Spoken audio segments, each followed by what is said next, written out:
Unacceptable fringe.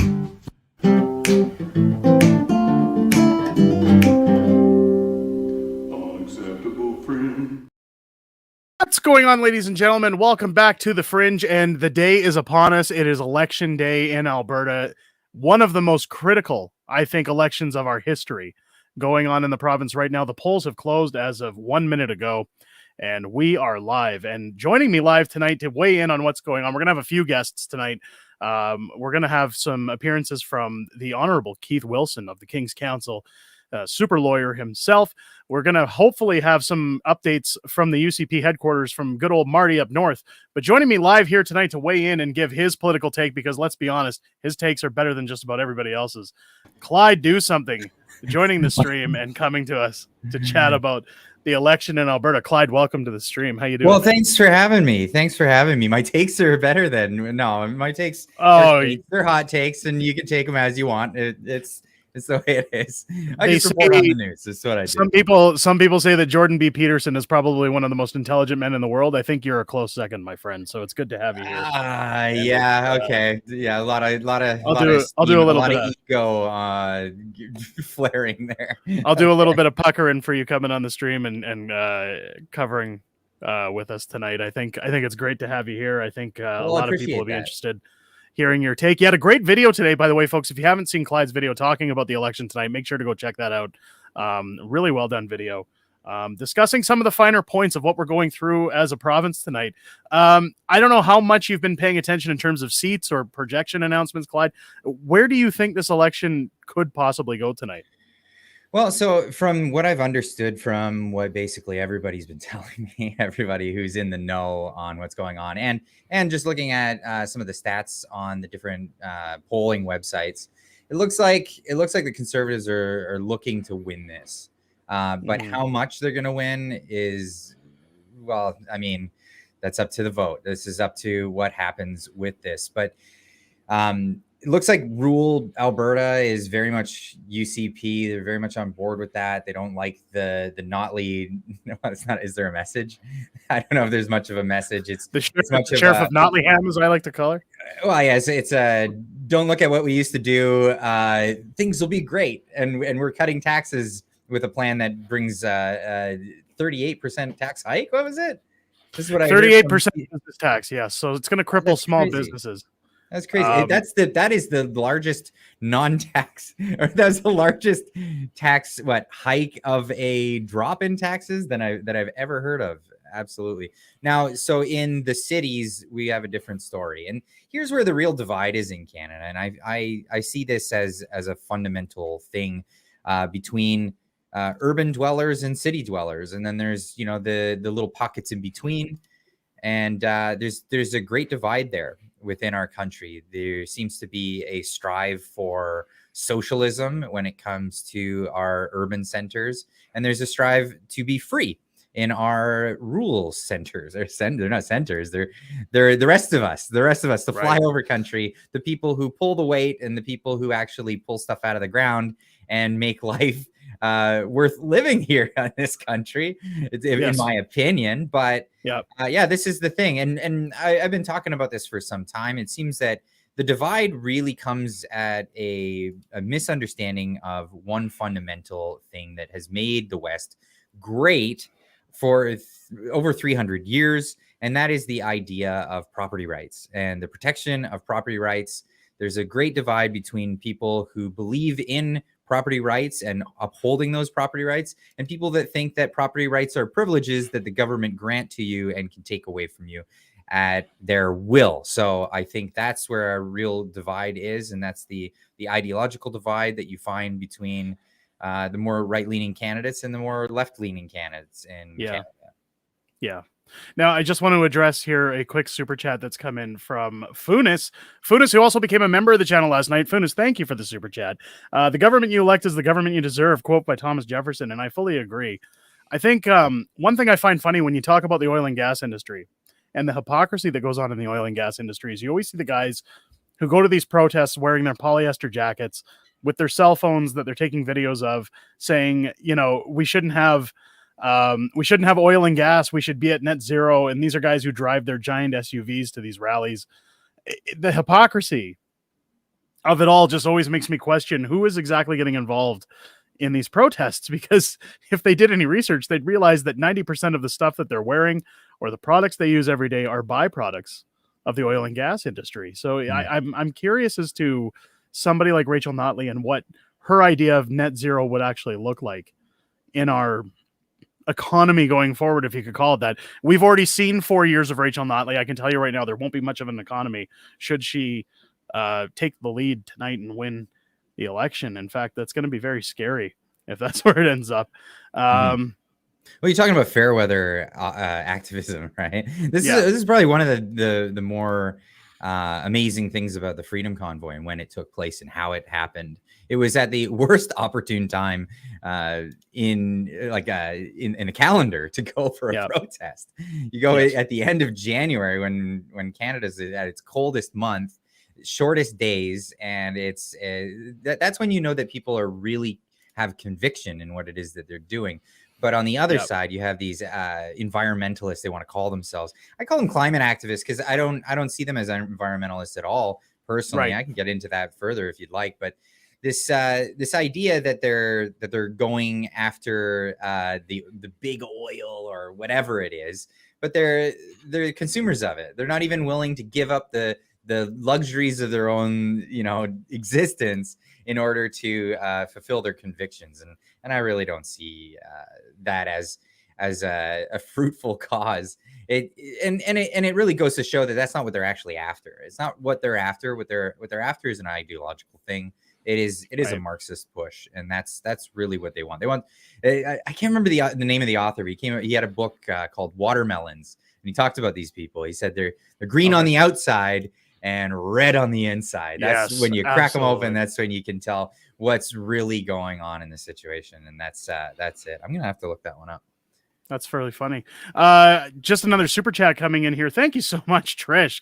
Trish coming in. I normally don't watch other provinces' elections, but couldn't miss seeing Derek and Clyde together again. Trish, I appreciate that. And thank you for the super chat.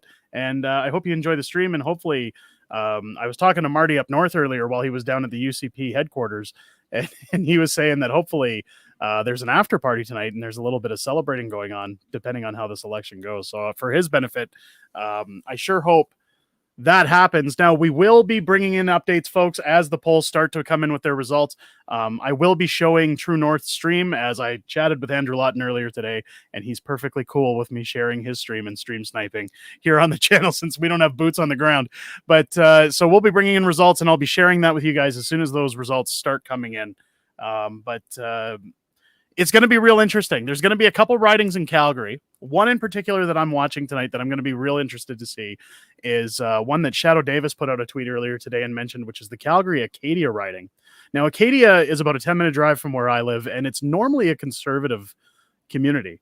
It's always been highly conservative, and they've done a complete 180 in terms of their NDP support. Their rallies have been overloaded with support when it comes to... Now, I will mention that a lot of the people that are at these rallies were the same ones that were 1,200 strong on Saturday that turned out to be in a 400-seat theater.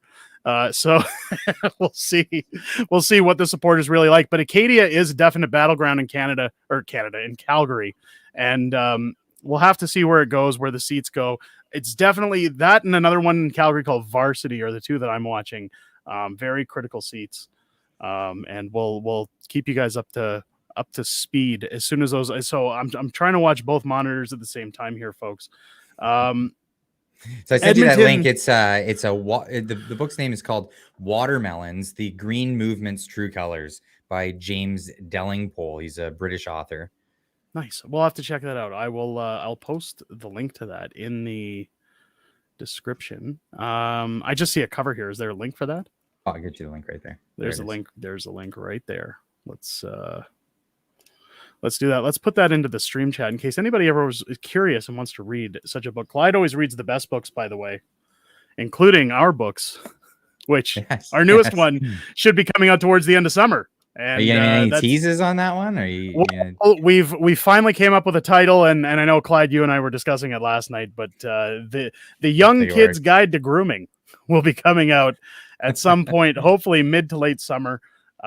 We don't really have a release date on it yet, but it will be coming down the pipe. So anybody who's read our other books, this one's getting off of politics. We're tackling the groomers, the whole Epstein flight list, the drag time story hour. It's going to be a great book. You guys are going to enjoy it. Big shout out while we're taking a break here from the election. Megan becoming a member of the channel. Thank you so much, Megan. Really appreciate you joining the channel as a member. That's fantastic. Thank you for the support. Again, memberships are never required, folks, but they're greatly appreciated. So thank you. I really appreciate that. Also, I seen somebody posted a link. I thought I saw a link down here. It was about Ogden. So Ogden, another community in Calgary. Ogden looks very even, lots of blue and orange signs. I've heard a little bit switching with Edmonton as well. Edmonton's usually an NDP stronghold because of the 18 to 25 crowd, and now the 55 plus crowd worried about their CPP that are misinformed, because Danielle Smith has explained multiple times that the changes she's making to the CCP aren't, or the CPP, I always say CCP, they're not going to affect our existing pensions. This is just a way to get them away from federal's hands.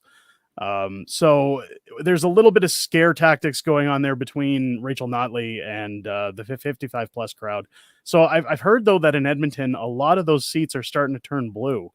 And I know Severo's in the chat tonight. He's seen a lot of blue signs in his neck of the woods, and he's up in Edmonton. So hopefully that comes through. Susan Collicott becoming a member as well. Susan, thank you so much. Geez, you guys are so amazing tonight. Thank you for the support. That's amazing. It's great. Yeah. That's fantastic. Master of Snatch chiming in on the chat. Derek rejected my suggestion of title, Uncle Touchy's Candy Van of Tears. You can always make Snatch, a sequel. You can always make a sequel. Snatch, we could make a sequel. You know what? I'm worried we're going to have to make a sequel to our first book tonight, because we did How the Prime Minister Stole Freedom, and if Rachel Notley takes that seat, we may have to write how Rachel Notley stole the rest of it. But how she handed it to him. We'll see. We'll see what's going on. Keep in mind, folks, Rachel Notley is the same candidate that said she wanted to go door to door jabbing anybody who refused the COVID vaccines. And she actually said that? Yeah, she said that she was going to go door to door and inject anybody who refused, and that's the way it should have been. Forcibly inject people. Forcibly injecting people. And there's so many people on board with voting this woman in. I want to see that quote. That sounds I hyperbolic. can't. No. Let's pull it up. We got time. Let's go. Oh, Trish joining into the small fringe minority Trish, as well. True. Thank you for becoming a member. That's great. Let's pull that. Let me pull that up. I want to see that. I want to see that for real. I figured if anything, Clyde, you would have heard about that. I didn't hear about that. I've heard her say some heinous things, but that one really takes the cake if that's true and that's accurate. Unreal. Hang on. Let me find. Here we go. Let's do the old let's get the old screen share up here. Yeah, let's get it up. There we go. Calls for a door-to-door vaccination campaign to increase immunizations. Alberta's opposition. Now, this was back. Where do we got the date on here? Where's the date? September 27th, 2021. Alberta's opposition NDP is calling the province to implement a door-to-door campaign to address vaccine hesitancy and increase funding for community groups working to get more people immunized against COVID-19. Leader Rachel Notley also called the province to study the issue of hesitancy in order to identify and address underlying causes, including financial and language barriers. Higher poke rates will reduce pressure on our hospitals and help lessen, maybe even prevent future waves of infection, she said. I realize that there are some Albertans who are vehemently opposed to vaccines, and it may be difficult to change their minds, but it's not impossible. Alberta hit a new record high of ICU, blah, blah, blah. Well, I'm not worried about their stupid numbers. I'm not hearing forcibly inject. No, it's in here. Trust me. Can anybody in the chat verify from Alberta that she said that? Because I don't want to be eating my words here. I'm not hearing that.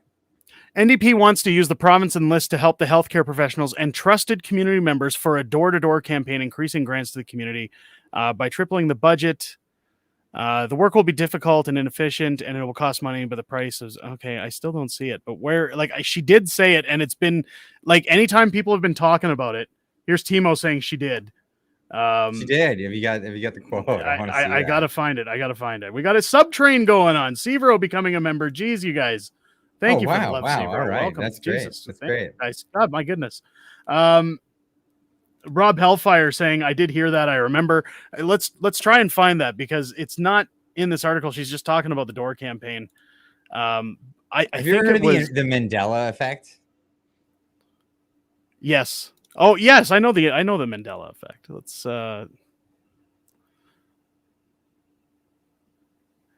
so here was the quote. We need to figure out who isn't vaccinated against COVID-19, why they're not, educate them, and then take the vaccines directly to them. That just makes sense.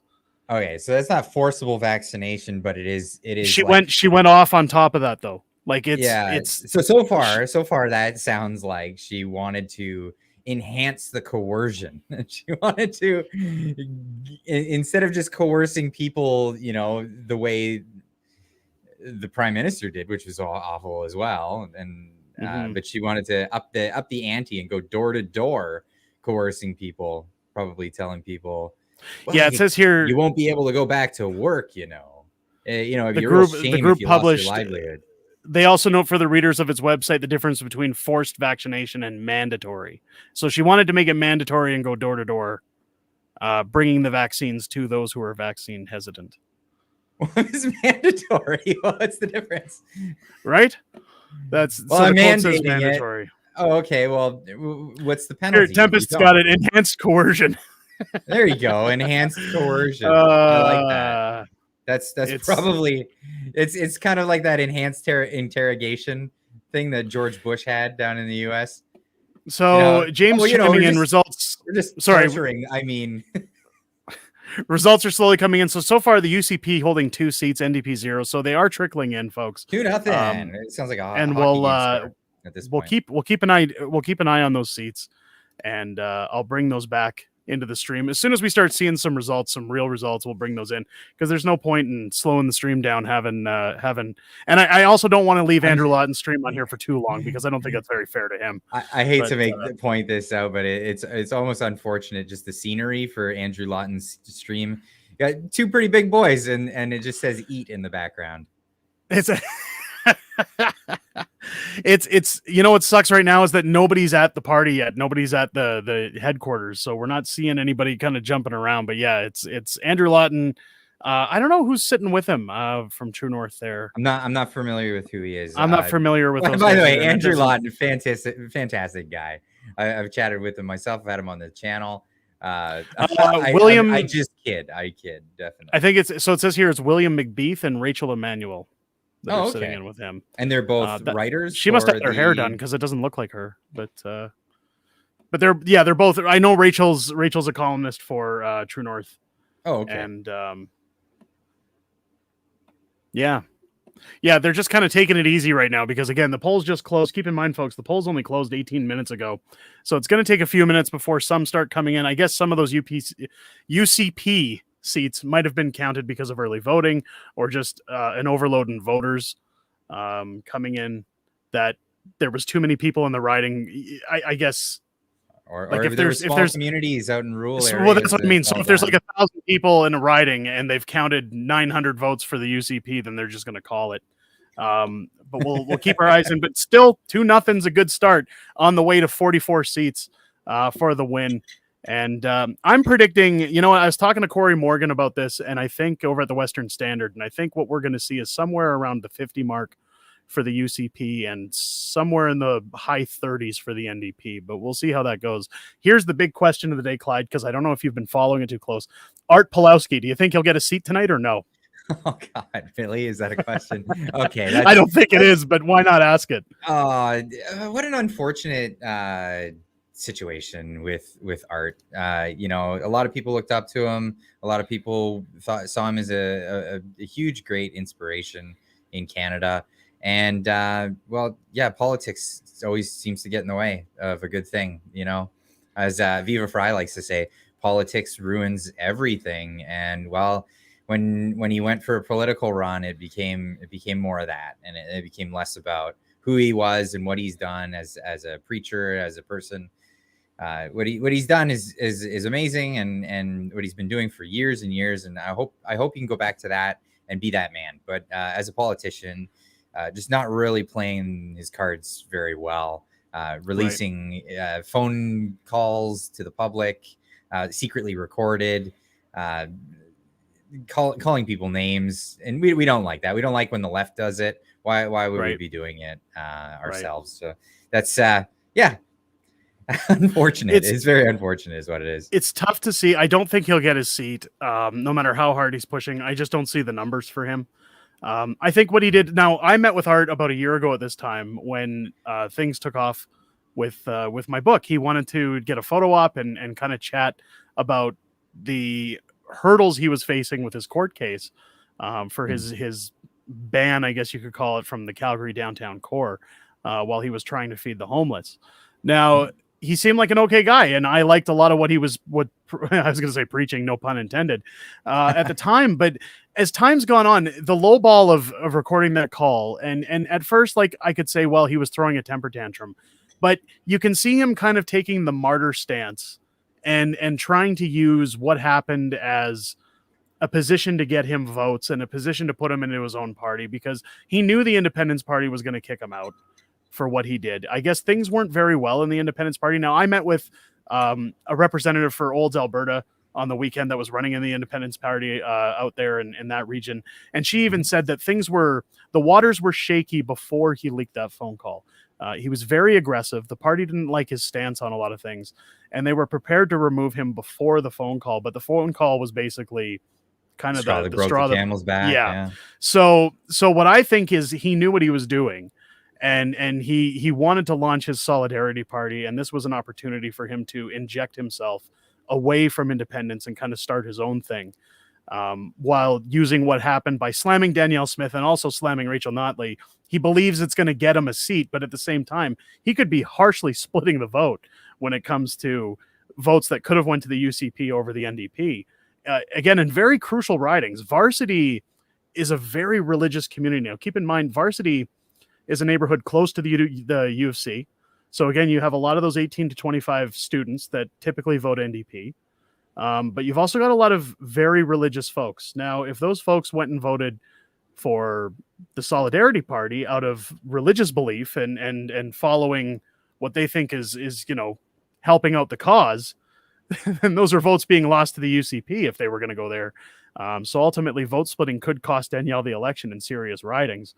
And I hope that's not the case, but I certainly don't think Art's going to get his seat. I think his image is pretty much tarnished at this point, and it's unfortunate, like you said, because I followed a lot of what happened to him. I was somebody who backed what he was going through, and it's sad to see, but I feel like he's running on the wrong reasons. I think people should run for change. People should run to make a difference, and it feels like he's kind of running for himself, and that's where it's unfortunate. It's unfortunate. So, I mean, he's done a great service to the community as a preacher. He should continue his service. I think that would be a good venue for him. It has been for some time. So Jade's chiming in here saying that the UCP has 5 seats, NDP has 0 or 6. That's sorry, correct. I'm seeing 5. I'm seeing 5. Yeah. So I'll keep my eyes on that, and we'll update as that goes on, folks. But yeah, we seem to be at confirmed 5 seats for the UCP with 0 for the NDP. Now, keep in mind, these could just be small community rural ridings that we're getting the numbers in for. Now, a seat is a seat, but because I'm not seeing any candidates that have gained their seats yet, or what sections of Alberta those seats are coming from. So as those come in, I will keep you up to speed. But these could be small ridings, and I think you're going to start seeing the numbers go up and down once we get into the municipal ridings between Edmonton and Calgary. So if you see the NDP jump up all of a sudden, don't fret. It's not the end of anything. It's just simply those could be Edmonton ridings that they're counting or that are reporting in. Because again, Edmonton's a stronghold for the NDP. So I've seen other elections where the NDP have taken a jump, much like they did when Jason Kenney ran with the UPC or UCP. God, I always want to say UPC because I'm used to talking about barcodes when it comes to things. But the UCP, when Jason Kenney was running, everybody wanted Rachel Notley gone because we had 4 years of hell, people fleeing the province, jobs going out the window, taxes going through the roof. This is why I've always called them the spend DP. But we That's seen clever. at I one like point, yeah. So at one point we seen the numbers really jump for the NDP, and people started getting nervous. But we had to remember, oh wait, these are Edmonton ridings. That's typical, and they just hadn't So counted. CBC is projecting six total seats. Yeah, we just got the 6th seed in for the UCP on Andrew's stream as well. So we're sitting at 6-0 okay. for the NDP so far. It's please show us the seat count on screen. All right, we'll bring that up. We'll keep that on screen. I'll just keep it on for now. I'll give you another link to follow as well here. This is the CBC News' Alberta votes 2023 tally as well. Perfect. I'll throw that into the stream for anybody who wants to bring that up alongside the stream. Don't leave the stream, but I'll bring it upside the stream for anybody. Who wants to bring it up. So what you can do is you can look at the regions that have voted so far as well, and it seems that there's a number of more northernly regions that are bringing their votes in. Yeah, so you can see up here the Peace River area has been accounted for already. Central Peace River, this is Notley's riding. Yeah, so we're at 8-1 now. So there's one. Now we're seeing, riding. Bonnyville, Cold Lake just came through. St. Paul area, they've gone orange. Drayton Valley's reporting in already, showing blue riding. These are going to be down here, Olds, Didsbury. I think a lot of these rural areas, central Alberta, we're going to see a lot of blue there. It's interesting to see this orange for the Cold Lake area. I don't believe they were orange in the last election. Let's zoom in a little bit there. Yeah, what's happening in Cold Lake? The only which is odd because that's close to Fort Mac, and Fort Mac. Because here's Fort McMurray on the next one and Lac La Biche on the next one. That one's going to be interesting because we know how everybody felt about the Fort Mac fires when Notley was in charge and her what they call terrible response to fire mitigation and how things were dealt with. And of course, I agree. It's not to say that I'm excusing Rachel Notley, but I suspect we'll see a lot of orange up here towards the Edmonton region, Athabasca area. And then as we get down south, you'll probably see a little bit of orange around Tabor, Lethbridge area. And then, but I think the most orange we're going to see is about central Alberta. And we'll keep this up for now. Yeah, we've got a couple of wards in Calgary now that have brought their votes in for the UCP. We've got Calgary Foothills, Calgary Northwest. Oh, here's another one that Calgary just lit up. University. West Yellowhead's come in. Central Peace has come in as well. Blue. Let's zoom in. Calgary as Buffalo. we look at Calgary. Calgary Hayes. And what's your region, Derek? Calgary Foothills. So I'm Calgary Shaw. That's not reporting yet. I'm expecting that will go to Rebecca Schultz. She's held that seat for quite some time, and I don't see her having an issue. Calgary Hayes, I'm glad to see that one reporting. Calgary Southeast is the one I'm going to be watching because this is one area where I've seen a lot of orange signs as of late when, going to check in on my old man. It'll be real interesting to see how Calgary Southeast votes. This is also... it's a toss-up riding, I'd say. A lot of people predicting that the Southeast is going to go conservative. The ones we have to watch, so Calgary Fish Creek will most likely go conservative. Calgary Lougheed will probably go conservative. Glenmore's tricky because that's near Acadia. This is the Calgary Acadia riding, very large riding, as you can see for Calgary in comparison to other ridings. That's the one that they're worried about. That's going to be a battleground. You've got Calgary Pagan, which again, that's a lot of businesses. So I expect to see that go blue. Well, people that reside in this area are typically business owners, small business owners as well. So you're going to see, I think, a lot of votes for the blue on that end. Calgary East, but parts of Pagan, this is where, so I don't know if you remember Dennis Ram. I covered Dennis Ram on the stream a while ago. Dennis Ram was the infamous candidate that was out a few months ago that laughed in the face of the woman who lost her 2 sons during the pandemic. The video went viral over TikTok. And it looked horrible for the NDP, but there's a lot of people that are still backing this guy. I see him in a lot of Rachel Notley's videos. Anytime she's doing some kind of snap back at Danielle Smith or a meeting at Parliament. Dennis Ram's always up in the background, so I think he is a lawyer and he's projected to be a contender for that area. So I'm going to be real curious to see what this Calgary Peg Ann does. Here's another one, Fish Creek coming in. So there it is. It went to Rebecca Schultz. We got those numbers in, so that's good to see. Which means my vote wasn't altered by the digital machines. But we're sitting currently at 14 seats, 14 seats for the UCP and 4 seats for the Alberta New Democrats, which is great. Let's keep it coming in. Rob jumping in at 8-1. There we go. 8-1. No, yeah, we've been on that now. We're at 14-4. Yeah, we're at 14-4, unless my chat just is lagging behind a little bit. Here in Edmonton, the ballots are counted by hand. Yes, they are all counted by hand on election day, I believe. The only time they were using the machines was the early vote. And they actually shut the early vote down, I believe it was Saturday. And I can only assume that was to go through all the paper ballots, make sure everything was legitimate. And keep an eye on things. Funas jumping in. Must be tough for you to live in Edmonton from this perspective. Had to buy a house there for work. Sold it during the scamdemic and moved back to the country. Sorry to hear that. Cortree. Sorry, I missed the name there. Let's prop that back up with a super chat. $13.99 super chat. Thank you, my man. Cartree Akbar jumping in. NDP Notley double pegs Canada while Fidel's son watches. Good coverage, Clyde. D-Man, watch everything after party on Discord. Cheers, guys. I don't know if there's going to be an after party on Discord. Yeah, I got to wake up early and do more. Clyde's in the morning. Clyde is a mechanic full time. He pulls wrenches all day, and we're dragging him out late tonight just to cover this stream. I'm normally in bed quite early on a weekday. It's this is the way I roll. It's funny. Yeah. Andrew Lawton messaged me around 5:00 tonight, and he says, "Are you coming to the after party if there's a win?" I says, "I wasn't aware I could come." And he says, "We'll get you in." So I don't know if I'll make it to the after party, but oh wow, I got to be up early with my kids. And these are the only things that are enticing about actually moving to Alberta is being invited to all these things. Listen, none of this happens in British Columbia. You would do well. You would do well in Alberta, my friend. You would love it, and especially if Danielle takes it tonight, I think Alberta would definitely be calling. Now here we can see Livingstone McLeod coming in. Now this is getting towards Lethbridge area, I believe. Tabor. I think Tabor Warner is considered Lethbridge. Tabor, that's where all the good corn is. That's where all the corn is. If you ask CB, apparently that's where all the good corn is. Livingstone McLeod's gone orange, which is a shock, actually. I didn't think that would go orange. Cardston Siksika, which is good. That's First Nations. They've gone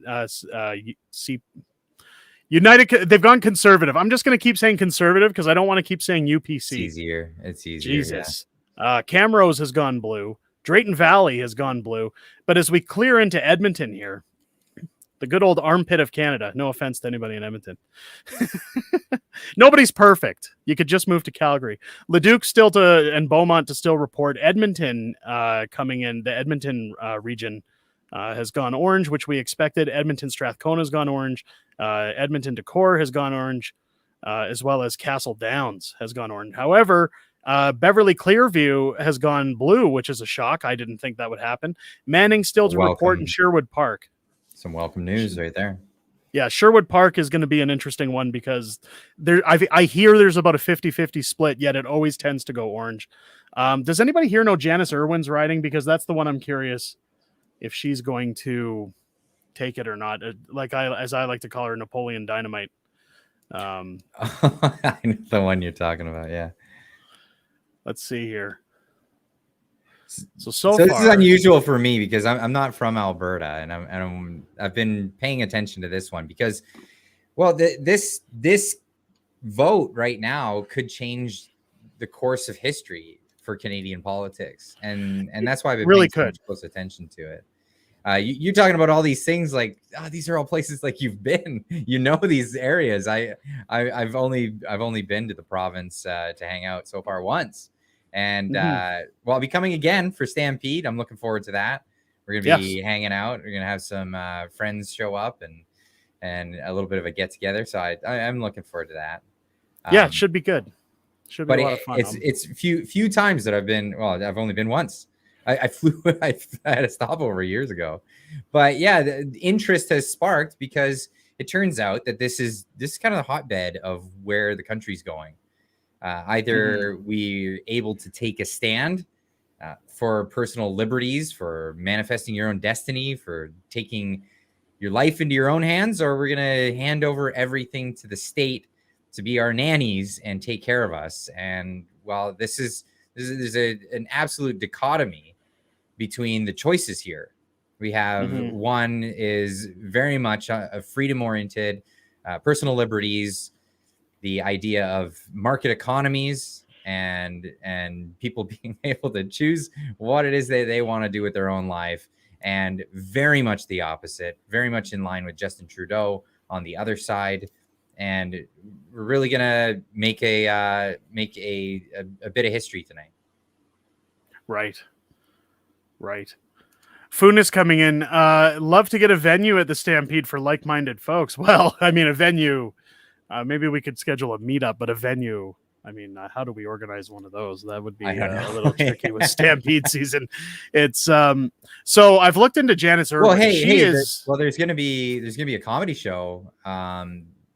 Uncle Hack is doing a comedy show. I think that's right. On what is that? So the 9th? I believe that's the Sunday. So the Sunday, July 9th, July 9th. I believe it is. Yep.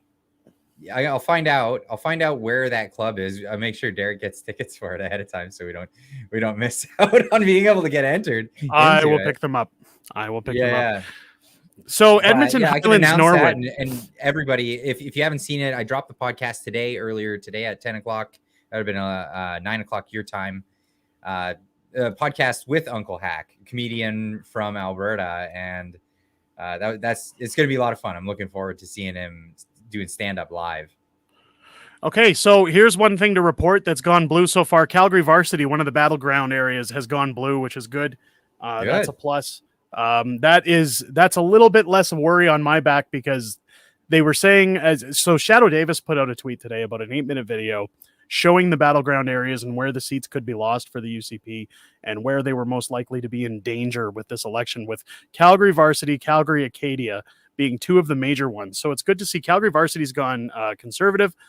So as at least for the reporting of the good old government-funded CBC. Calgary Buffalo has also gone blue. Edgemont has gone blue. Foothills has gone blue. This is Marty Up North's riding. That's gone blue. Calgary Northwest has gone blue, which is good to see, because usually the north end of town, now as we get to the northeast, McCall, I think that's where, if you're going to see orange in Calgary, that's where you'll see it. Still no results for Pagan. Hayes has gone blue, so that's good. And again, Fish Creek had gone blue. Shaw has been removed, though. So maybe there's no firm count on that yet. But as we see again, Cardston, Brooks, Medicine Hat, Cypress, Medicine Hat, all blue so far. Tabor, Warner, we're still waiting on Cardston, Siksika. So some of these may change, folks, because we'd seen that Rebecca Schultz's Calgary Shaw had gone blue, but now it is not. So that may change. It's we're seeing a bit of a discrepancy between CBC's coverage and True North at the moment. Yeah, so. Joe Lyman chiming in, elections.ca 17.5, news reporting 17.7. So that could be it. Rob Hellfire striking it on the head. It is so nerve-wracking indeed. And it is nerve-wracking because there is so much at stake in this election. Yes. And it's I can't remember a time when an Alberta election has been weighing so heavily on the country that really anybody's paid attention to it outside of the province. That's right. It's like, I remember back in the Ralph Klein days, nobody really sweated elections because they had a dynasty here. They had a 40-year dynasty of Conservatives always getting in. It was basically kind of like how it is in Alberta now, where they don't even have a Liberal representative because there's no point. They don't want to waste money riding in somewhere they stand no chance of winning. So often you'd see people run against people like Ralph Klein or Lougheed or any of these guys, but really at the end of the day, it was worthless because they'd only get a couple of seats and the rest of it was Conservative. However, since the foolery that went on with Stelmach, Redford, we've seen a shift. That's where, so I think it was the Ed Stelmach, the end of Ed Stelmach and going into the possibility of electing, what's the MP that died in the plane crash? I'm trying to think. It's on the tip of my tongue. He ran against Notley anyways. Somebody's going to put it in the chat. Jim Prentice. There it is. No, it wasn't in the chat. I just popped into my mind there. Jim Prentice. When Jim Prentice ran, a lot of people in Calgary, I know at the time, voted NDP. And it was because they were so mad at the Conservative and their taxes and their long dynasty and smugness that they thought if the NDP get a few seats, then it'll send a message to the Conservatives and it'll give them time to kind of rebrand or pull up their socks. But what happened was I think a lot of people had that idea, and especially in Calgary, and nobody really thought the fact that, you know, Edmonton would all of a sudden turn orange. So Rachel Notley ended up winning that election. And we all see what 4 years of Notley did to us. I mean, instantly people lost their jobs. Oil and gas was shut down. But so far, humanity restored with Alberta. It looks like the intelligent went out and voted. Things are looking up, but again, we don't want to count anything until it's done. I think it's criminal. I think things need to be rewritten when it comes to jobs numbers, because there were so many jobs that were lost in the last time the NDP was in government. So many jobs were lost, but the jobs numbers were kind of skewed because they created so many government jobs. Government jobs are not a net. Hold on, we just jumped up. UCP with 35 seats, 17. Wow. So we're less than 10 seats away from a technical majority. It's the first past the post that everybody talks about. That's going to be interesting. Now we do have a guest who's going to be joining us shortly. Oh, nice. Very special guest, one that was unannounced. So just give us a second. As soon as they jump into the channel, we'll bring them in and get their take, because it's going to be a take that's going to be hot, folks. Real hot take. Hang in there. You being hyperbolic here? I'm not. I didn't know about this. Like, listen. I get a little. I get. What is it? People say when they get around celebrities, they get a little starstruck. Oh, do you? I get a little starstruck with this person, and what do you know? They're jumping in already. Let's add them to the stream. Good old Tamara Lich. Tamara. Canada's own Queen of Canada, joining us live on the stream. How are you, Tamara? I'm doing very well. Thank you. Nice to see you guys. Long time no see. Yes. Yeah. It's been like 6 hours. Literally saw Tamara 6 hours ago when she was in Calgary she was in for an interview with Andrew Lawton. Ladies and gentlemen, I'm going to announce right now, it's just gone over 47 seats. That's a win. That is a win for the UCP. Now let's see how good the win is. Let's see if it stays there, because this now could demonstrate the end of Rachel Notley's career. Hopefully, this is her leaving politics. Alberta's saved, at least it seems so far, unless some of those seats get rejected or recast or recount. But guys, we're staying conservative. And sunny days are ahead. We're staying blue. Alberta's calling. Clyde's moving here, ladies and gentlemen. I'm calling it right now. Fantastic. Clyde's going to move here. Tamara, what's your take on this? I see Medicine Hat went blue. Are you surprised? No, I'm not surprised. We're very conservative minded down here. I had a very busy day, as you know. Derek did me a solid today and drove me downtown Calgary, so I didn't have to.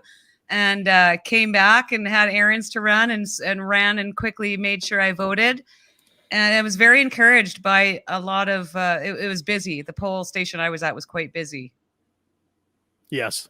Good. That's good to hear. Good to hear people actually went out and voted.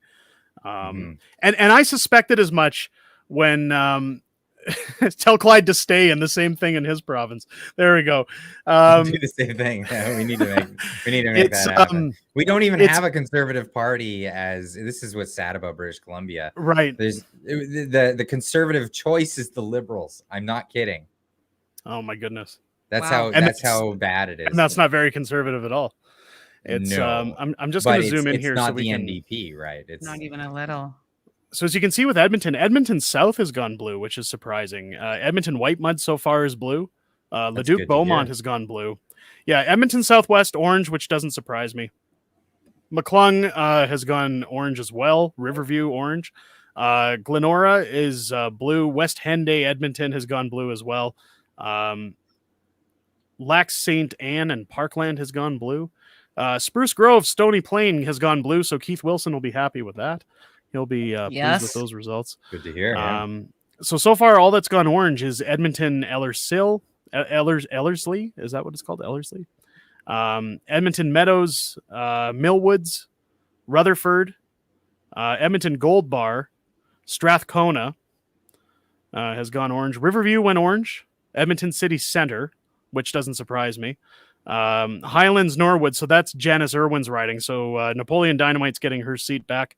Edmonton Decor has gone orange as well, and Castle Downs. But all in all, less orange than I anticipated for Edmonton, although this very big section over here, West Yellowhead, full orange. That's a as well lot as of orange. the Bonnyville Cold Lake. I mean, as we zoom out, it doesn't look like very much, but Yeah. we'll just keep it small so it looks much Thanks. smaller. Banff Kananaskis going orange, which is really shocking. They're usually conservative vote. Highwood going orange as well. Livingstone McLeod going orange. So a lot of First Nations voters going orange. Although Lethbridge West, we're still waiting on right here. This little Lethbridge East went blue. It'll be interested to see West, because East is what they were worried about going orange, and it has gone blue. But again, what I was going to say with the advance voting, they said, well, the NDP are going to win this because everybody's going, there's record number turnout, and that means people are voting orange. And I said, I don't think so. I think what that is a lot of conservative voters that normally wouldn't vote because they think it's secure, getting up to go and vote because they're worried about the threat of 4 more years of Rachel Notley. So it looks like that may have been the case. Shake so, things yeah. up a bit if people feel the threat of another Notley term. Yeah. Get And off as we their get into butts and Calgary, get out there and Calgary Cross went orange, which doesn't surprise me, King, because that's a northern community. There's a lot of and this isn't a race thing, folks. A lot of migrants in that section, which tend to vote NDP. Calgary Klein went orange, which is very shocking. Mountain View went orange. Calgary Buffalo went orange as well. Calgary Elbow is another battleground, so we'll see how that goes. Although even we're above 44, so I'm not going to sweat it too much. But Calgary Elbow and Calgary Acadia still not reporting, but those are big ones. Calgary Curry, usually a blue one, so we'll see where that goes. Calgary West going orange. Now, this is Michelle Rempel Garnier's end of town, where she has a riding, so that's going to be a little concerning for her in the next federal election, I think. If a lot of her supporters are sitting in the orange, whether or not she'll run again with good old Pierre, but Calgary Glenmore going blue as well. And again, Fish Creek and Shaw have gone blue again. So again, Rebecca Schultz retaining her seat. Calgary Fish Creek showing their seat going through.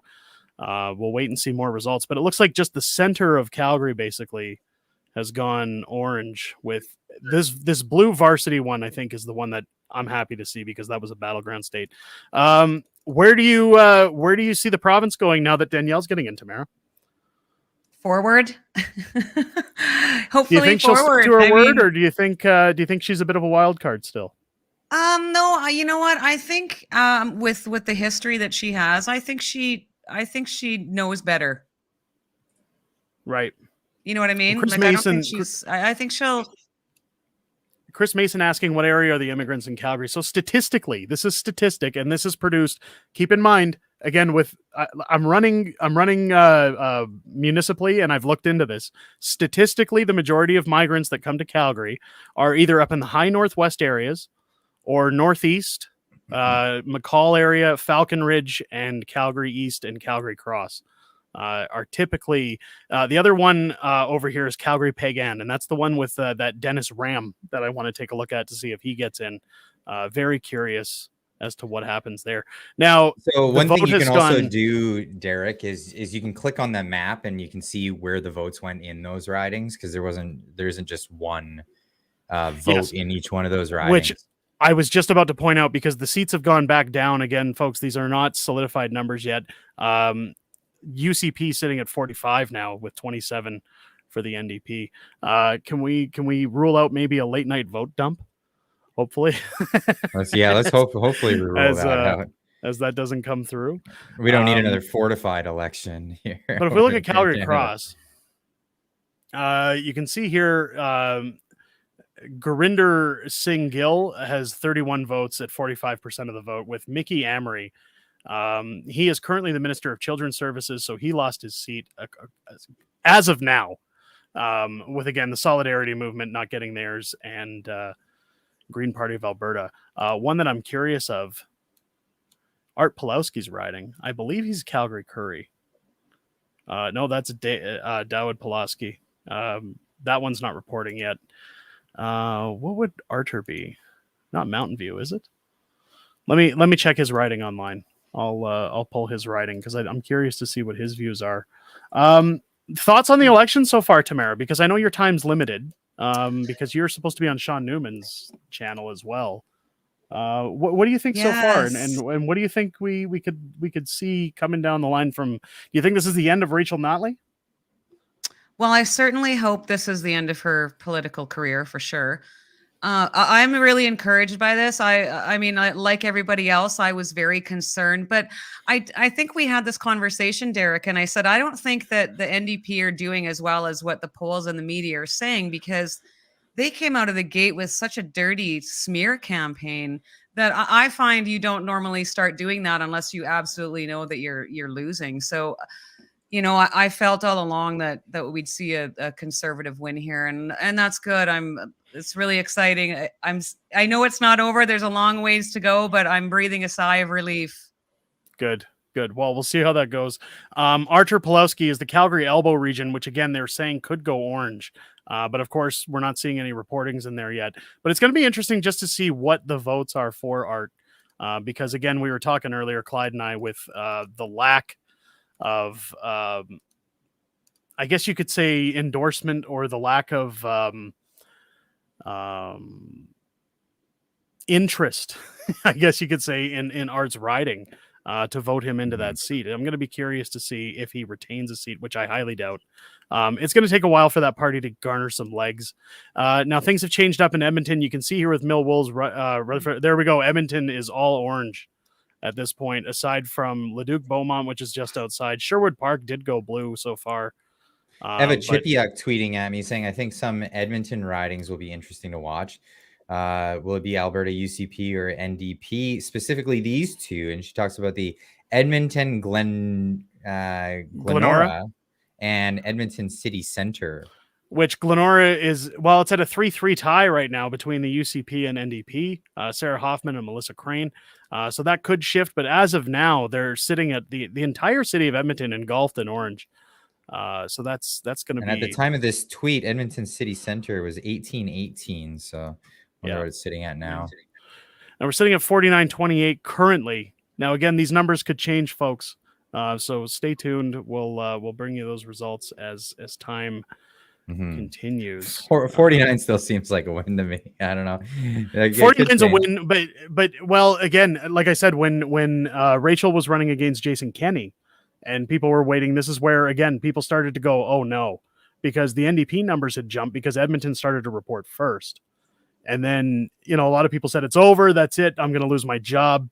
The internet blew up, and then people were saying, look, it's going to change. I remember, I don't think it was True North. I think it was Rebel I was watching during that election. And they said, guys, the numbers are going to shift. Not all ridings have reported. So we'll see what happens. Calgary Elbow reporting now. It's currently at a 50-50 split between the NDP and Samir Kiande and Chris Davis. So again, battleground seats. Art Pawlowski still sitting with no votes. So that'll be. I mean, it's not of any surprise, I guess. But mostly blue for the province so far. I'm curious to see what Slave Lake's going to do, given that Cold Lake went orange. That's a toss up, because I know Fort Mac would stay blue again, specifically because of how Rachel Notley handled the fires in Fort Mac. Slave Lake, Lesser Slave Lake is going to be a big one. I'm and not just because of the size. I'm saying like it's going to be interesting to see what happens there. It's I'm surprised to see Cold Lake going orange. Yeah, me too. Shock. I am surprised also. That's a shock. So again, we've gone to 48 for the UCP with a 31 seat. So again, I predicted we're going to sit somewhere around 52 for UCP when it's all said and done, with 37. I don't know I'm trying to do my math here. 87 total seats, 52 is 35. I'm guessing 35 for the NDP at the end of the day, but we'll see. It could change, as again, Edmonton's still sitting in the orange. Glenora, let's see if their numbers have changed. No, it's still split 50-50 at the moment with the ridings reporting. So it's very close, but it's good to see that it's close because this means that, next election, if Danielle does her job right, we might see less orange support in Edmonton. If a lot of these constituencies are having a hard time electing somebody, folks like Janice Irwin, again, I don't think it's much of a competition for her. She rides in a very pro-LGB community, and she's a member of that community herself, so she automatically almost gets the support. It's basically handing her the win because she caters to a lot of what they request, and she should, as their constituent. She listens to her constituents, which is good. In fact, funny joke, I tweeted out to her the other night that she did some kind of cringy dance with them out on the streets, and I posted the gif of Napoleon Dynamite dancing and said, "Oh, you seem to have danced better here, I think." And I'll give her points. She rolled with the joke, and she said, "No, I can't measure up to that dance by far." And you know what? Out of all the NDP I figured would block, she did not, which seems to be a common thread for the NDP candidates. It does. It very much does. Or ejecting them from the meetings or press conferences and having them arrested. That's another fun tactic. Yeah. Joe Lyman chiming in saying that it's now a 43-41. I'm seeing 49-32. Up on the screen, but that's okay. CTV's reporting. Oh, CTV's reporting 43-31. So you notice CTV, and it's funny because we're on with the numbers. They love the numbers. We're on CBC, but they don't want to go because as soon as they go over 44, that means the UCP have it. So they're just hanging on at that 43. Yeah. Whereas the night's over. Is that what they do? I guess I don't know. CBC sitting at a 49-32. Yeah, it's so we're currently sitting at 49 for the UCP. I think anything less than 50 for these guys is a fail. So I'm glad to see them at least hit that 50 number because that's showing that they've got just over 52% of the province vote. And Shadow Davis kind of nailed it this afternoon in his video where he said, if you're on the fence about who to vote for, we already know what 4 years of Notley looks like. And he says, Danielle Smith, we don't know enough about. So do you vote for what you could consider a wild card, or do you vote for 4 more years of torment and destruction? And I couldn't have said it better myself. I think that anybody who's unsure of Danielle, I mean, I guess I'm a little biased because I've spoken to her and I believe the things she says, but anybody who says, well, I don't like her policy or I don't like how aggressive she's been about the whole fight against the vaccine policies and everything. Well, just give her some time. She's only been in for 6 months. I think she deserves 4 years to prove herself when we've already seen what Notley does. Super chat coming in from Funas for $5.50. Special interest in lobbyists. It's downfall of our systems. We need to get money out of politics. I couldn't agree more. Thank you for the super chat, my man. Well, there's another form of money in politics, and that's promising people stuff that they can't deliver. This is a real thing that especially the NDP is famous for. I think from the wise words, this is loosely attributed to Benjamin Franklin. This is a quote that people know, and that's that when people find out they can vote themselves money, that will herald the end of the republic. Now, the actual quote from Benjamin Franklin was, a democracy cannot exist in a permanent form of government. It can only exist until the majority discovers that it can vote itself largesse out of the public treasury. After that, the majority always votes for the candidate promising the most benefits, with the result as the democracy collapses because of the loose fiscal ensuing, always to be followed by a dictatorship and then a monarchy. And this is the, I mean, it's a prediction from hundreds of years ago, just spelling out what the Liberals and the NDP are doing in our country. And this is really a solid effort to thwart that from happening in our country. Yes. Real quick, while Tamara's here still, Angela chiming in, please let Tamara know just how much we love and appreciate her on this channel. And in general, Angela's always got nice things to say whenever I mention Tamara on here, because again, I get a little starstruck with Tamara and I mention her a lot, but it's I get starstruck with you. Are you kidding? Come on. I'm just a guy who offends people for a living and indoctrinates children. I'm like the biggest fangirl of you both. Oh, that's silly. I'm on a cringe sandwich right now. Cringe sandwich. Extra mayo. Okay, I'm gonna jump out and watch some coverage for a little while, guys, and maybe All I'll right. pop back in later before I call it a night. Good to see you, Sounds Tamara. If great. I don't see you then after, well, maybe we'll see you in July in the Stampede. Are you coming? Yes. Yes, Great. I'll It's be going to there. be a trio. If you guys want to see I wanna come some, hang out with you guys. I've never been to Awesome. Stampede before. I can guarantee everybody on this channel to come check it out. It's going to be some drunk shenanigans as we comb the grounds, stumbling over ourselves, smacking our children out of the way to party the night away at the Stampede. It's going to be a great time, folks. And then I'm So gonna make grab you sure- both by your ears and drag you back home. Probably. There you go. There we go. Just in time for Clyde's live stream. Yeah, But right. I will have that. I will be having that evening. there you go. So Okay. again, folks, if you haven't hit the subscribe button, hit that. You're going to want to check out our live stream of the Stampede coverage. Tamara, thank you so much for coming by. It's always a pleasure Thank to have you. you here, my dear. You always see make you in a this bit, channel so guys. much brighter. Take Aw, care. thank you. Okay, have a good night. Talk See to you you in a bit. soon. Take care. Cheers. All right. Little Tamara Lich. Always good. Yeah, to have her in fantastic. here. It's always good seeing Tamara. And hopefully I'll get her book. One of these days, right? I've been waiting. One of these I've been days. waiting. Chippy chiming in. Woot, UCP wins. Well, again, the number has gone back down from 49 to 48. Again, these numbers can shift. I think it's 47. I think it's done, but again, we're only talking about a 3-seat margin here to not jump have. back up to 49 again. Yeah, so it's going to shift back and forth, folks. It's not over yet. We're not out of the woods yet until they completely clarify. Let's catch up with some of the chat here. If you or anyone you know is interested in buying the Disney Black Diamond movies collection, DM me, please. I don't know, Suzanne. I love you being on the channel, and I'm grateful for your input all the time. I don't know if anybody wants grooming movies. That's but hey, if anybody's interested, let me know. Old Disney movies are The great. old Disney, I guess. These are, keep in mind, folks, these are the old racist Disney, the good Disney. So Yeah, well, that's, And not that's because- the best. Okay, so if you enjoy old Disney, the best way to do it is buy it all secondhand. If you don't want to Yeah. support Disney today, buy it from someone who's selling it online. take the advice old of stuff. Chrystia Freeland and cancel your Disney Plus because you need to be able to live. Message DM Suzanne and get her Black Diamond collection because there you you go. can watch some good old racist times. But let's thank you for the dropping Black that in, Diamond Suzanne. collection. Is that go all the way back to like? I believe the Black Diamond collection was like the VHS sets that they're coming out of the Disney vault, and that's like the re-releases. So like anytime they brought out Snow White or Pinocchio or the Aristocats, Oliver and okay. Company, all those ones, okay, the good old racist Disney cartoons. Those aren't racist. What's racist? about Are you that? kidding? Have you ever seen the Aristocats with the No. Chinese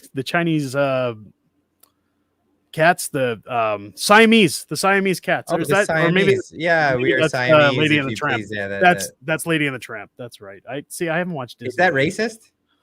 Apparently, I wouldn't know. The Crows and Dumbo are racist apparently too. It's What is that? Oh, okay.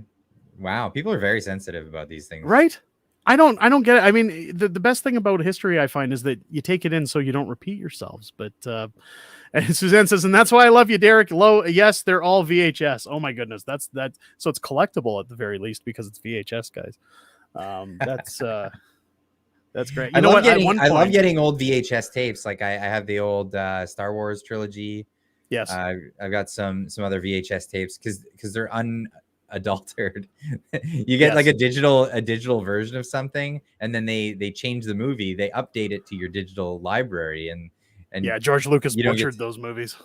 oh man. I like to just see what was the original, what came out, and that's Yeah. fun.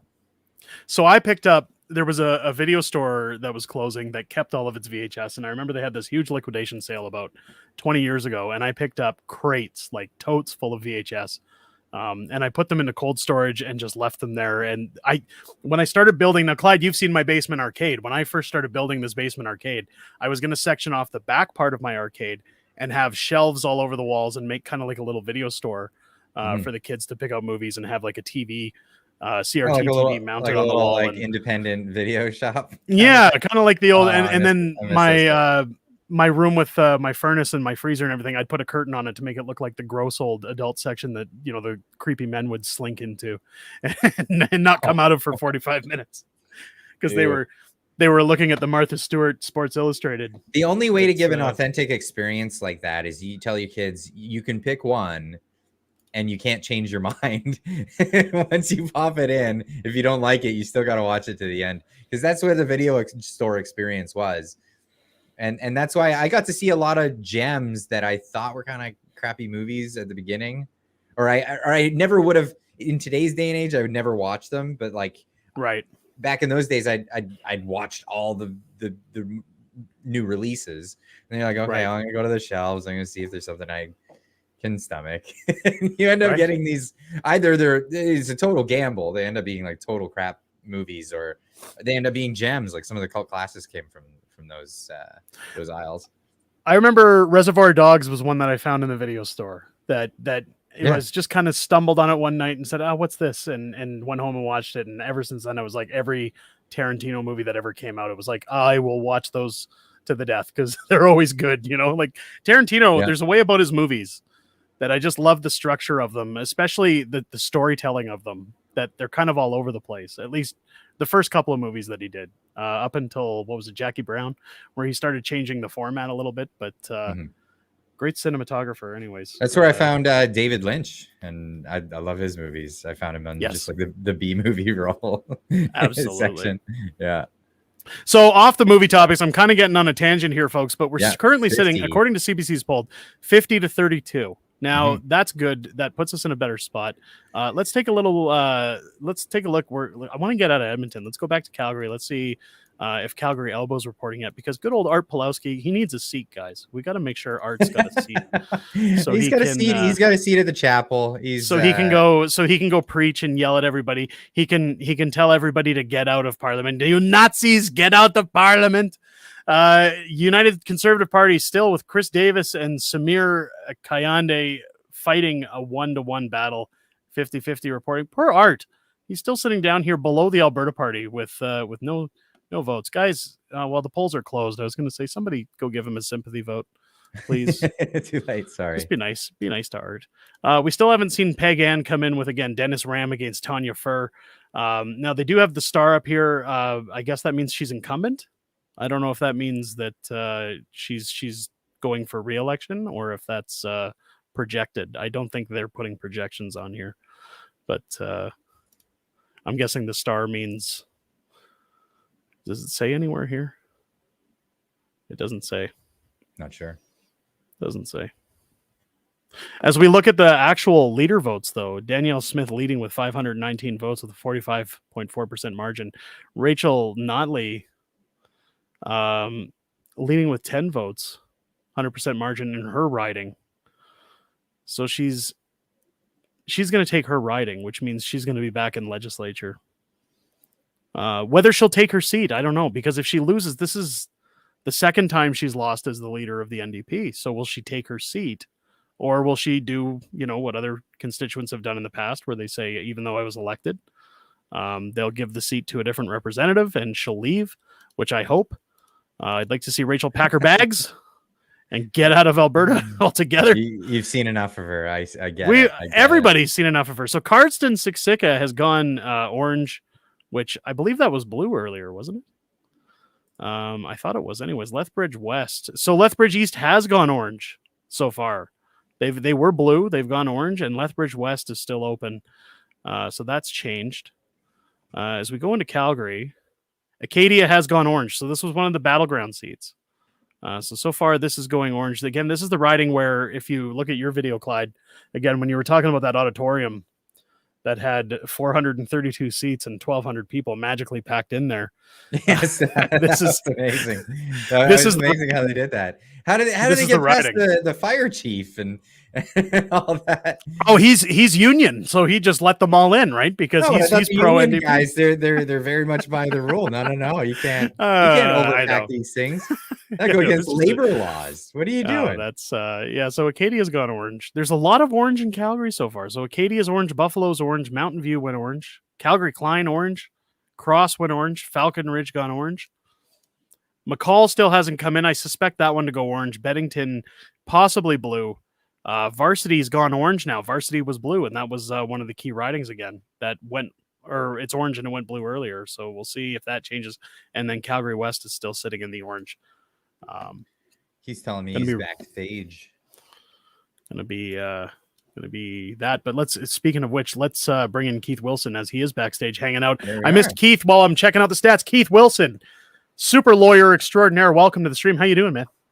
I'm doing great. How are you guys? Great. Fantastic. Great. Better to see the way the vote's going tonight. Yeah, Still what's early, your though. what's Okay. your take so far? Because we keep seeing those numbers jumping around. Keith, what do you think we're going to end up with at the end of the night? Well, I think we all know it's still way too early. I mean, you're looking at some of the vote counts to what's it cause for something to be a blue square versus an orange square, and it's like 14 votes or 12 votes. So we're still really early. What I can tell you from being on the ground, at least up here in my part of the world, in the Edmonton donut, as they call it, is that my wife and I went to vote today at 11:45 a.m. and we went into the gymnasium. They had 50 polling stations. There was probably, 115 election staff, and there was a grand total of 2 voters present, myself and my wife. I've never had that happen before. So Right. that really was a little unsettling. I think it's reflective that we know that there was record advance polling done Yes. in terms of people choosing to advance poll, and those polls were busy. So I think when they do the data dump here very soon with those poll results of the advance polls, it's going to be very indicative of the outcome. The other thing it signals to me, because I checked in with others as to how their polling stations were for people who chose to vote today, and they all reported the lightest numbers they'd ever seen. So yeah, I think we're going to know, have an indicator of the trend. I think that my net sense is, as we were walking back to the house, I said to my wife, I think what this means is it's really going to come down to which party got their voters out, as to could really drive, because you got that big chunk in the middle that isn't committed one way or another. And then you've got the groups on either extremes that are heavily committed. So we'll see. I thought Danielle ran a good campaign. Absolutely. So it's interesting times tonight. Yeah.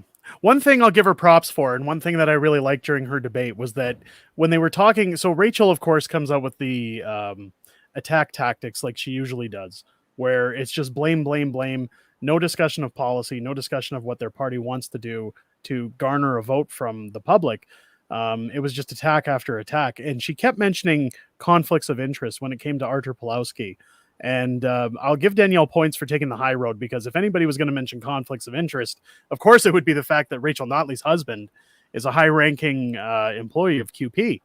And the conflict of interest that comes from all the advertising and the smear campaigns that come from QP. But what I wanted to touch base on you with, Keith, since you're a lawyer and since you understand a little bit of the laws, maybe you could fan some of the flames of my anxiety, I guess you could say, when it comes to these electronic ballot boxes, because I went to my riding to vote early, and a lot of people on Twitter have been talking about, are we going to see any kind of meddling when it comes to votes, or any kind of meddling with these electronics? Do you think we'll see anything on that level, or do you think it's pretty safe? I don't know.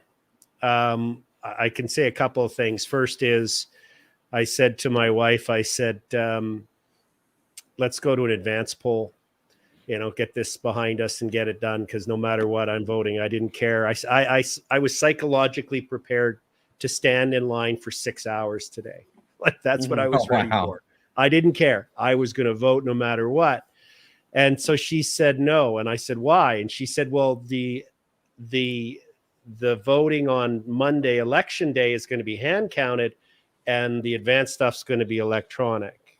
And I are you sure about that? So I researched it, and it's like, sure enough, that's true. So I said, yes, dear, we'll go on the Monday. So that's point number one. Point number two is, there is no such thing as a computer that cannot be hacked.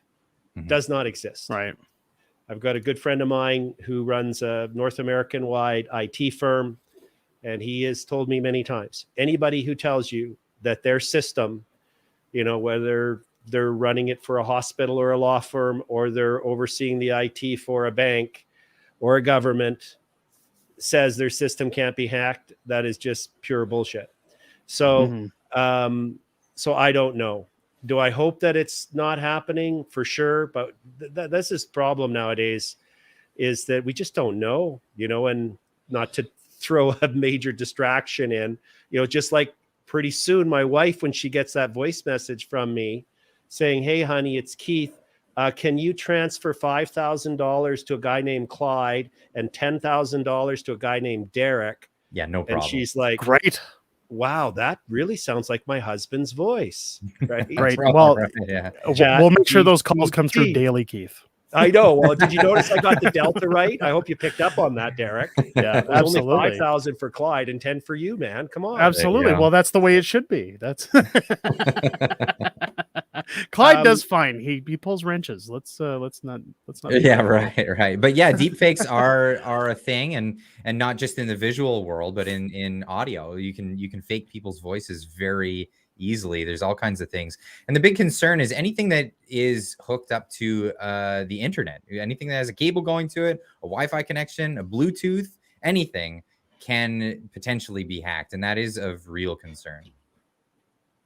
Yeah, we had that, when we were on the ground in Ottawa, when I was there 19 days with the Freedom Convoy with Tamara Lich and Chris Barber and Tom Marazzo and Danny and many others. We had various people from CSIS, intelligence officers from the military, from OPP, RCMP, that had lost their jobs because they had exercised bodily autonomy against taking the experimental vaccine.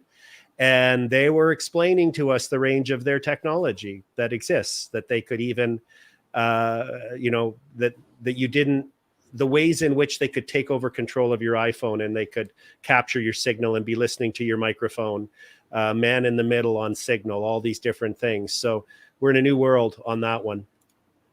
Yeah, brave new world. Definitely. That's where we are today. Now, I just want to draw some attention here, folks, because again, we were talking earlier when we were looking at these numbers, and people were saying, "Oh, it's over. The UCP takes it, and let's see what happens." Keep in mind, up here at the top, it's only saying this is 176 of 1987 polls reporting, so we still got a bit of a ways to go. And like Keith said, that pre-voting dump is still yet to drop.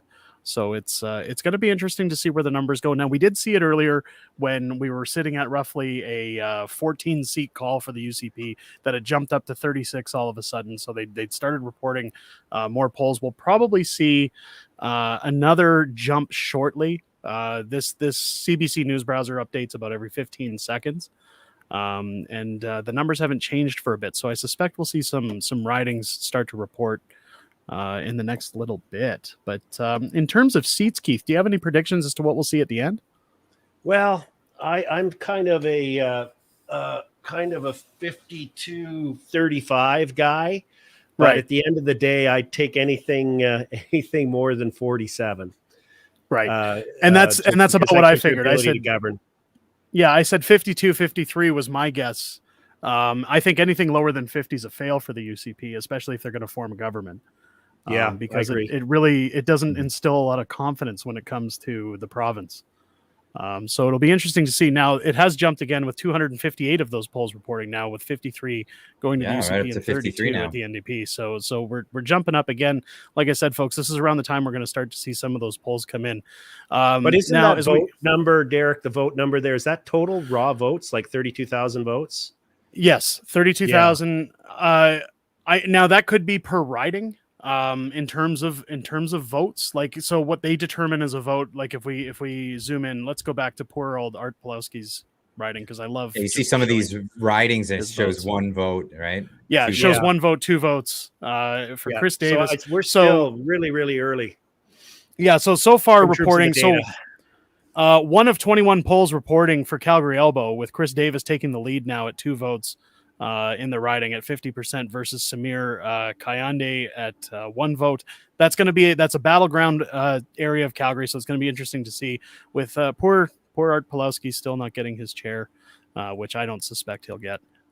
It's weird, but a lot of it's moving all over the place. The map, it's Yeah, a lot of Calgary going orange here. So Dennis Ram sitting at 1 of 15 polls reporting, with Dennis Ram taking his 2 seats. Now, Dennis Ram, of course, litigation lawyer as well in Calgary. I'm not sure. Have you heard of Dennis before, Keith? Do you know what kind of No. law he's practicing in? No No, idea. is he running for the NDP? He's running for the NDP. And now, I don't know if you'd seen the TikTok. This was the infamous lawyer that went viral on TikTok back in March, I believe it was. Because he had been going door to door canvassing over in the Pagan area, and he'd approached a mother who'd lost 2 of her sons due to strains of the pandemic. Yes, and he was ultimately shamed for and belittled her. Yes, absolutely. So Dennis Ram, I was really curious where the voting was going to go, because he did face quite an onslaught on Twitter, and he went on a blocking spree. And at one point, he was reporting, like, I know I put a video up about his viral video that was reported for harassment, and he was basically pulling and flagging any videos that went up to tarnish his image. So I'm curious to see what effect that video will have on his riding, but so far looking like it's going in his favor.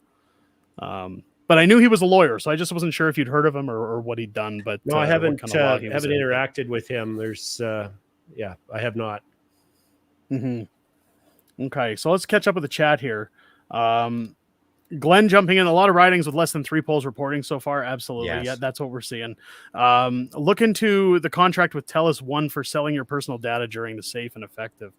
I'll take a look into that. I don't think we'll do that on this stream, but we'll take a look in. Let's see. I wanted to high five his face with a cactus that day, says Suzanne. Well, I mean, that's always a good way of looking at it. Let's head back up. Let's take a look at some of these polls, because Edmonton had started to go blue in some areas, and that's where I wanted to focus. I don't think it's any surprise that Edmonton's pretty much orange in this race. It's not surprising. But we see West Henday coming in. And this goes into a lot of the divide that I was talking about. The divide across Canada is largely urban dwellers versus rural people who inhabit rural areas, and then you have your neighborhoods in between, and there seems to be a fundamental divide ideologically with people in the different areas.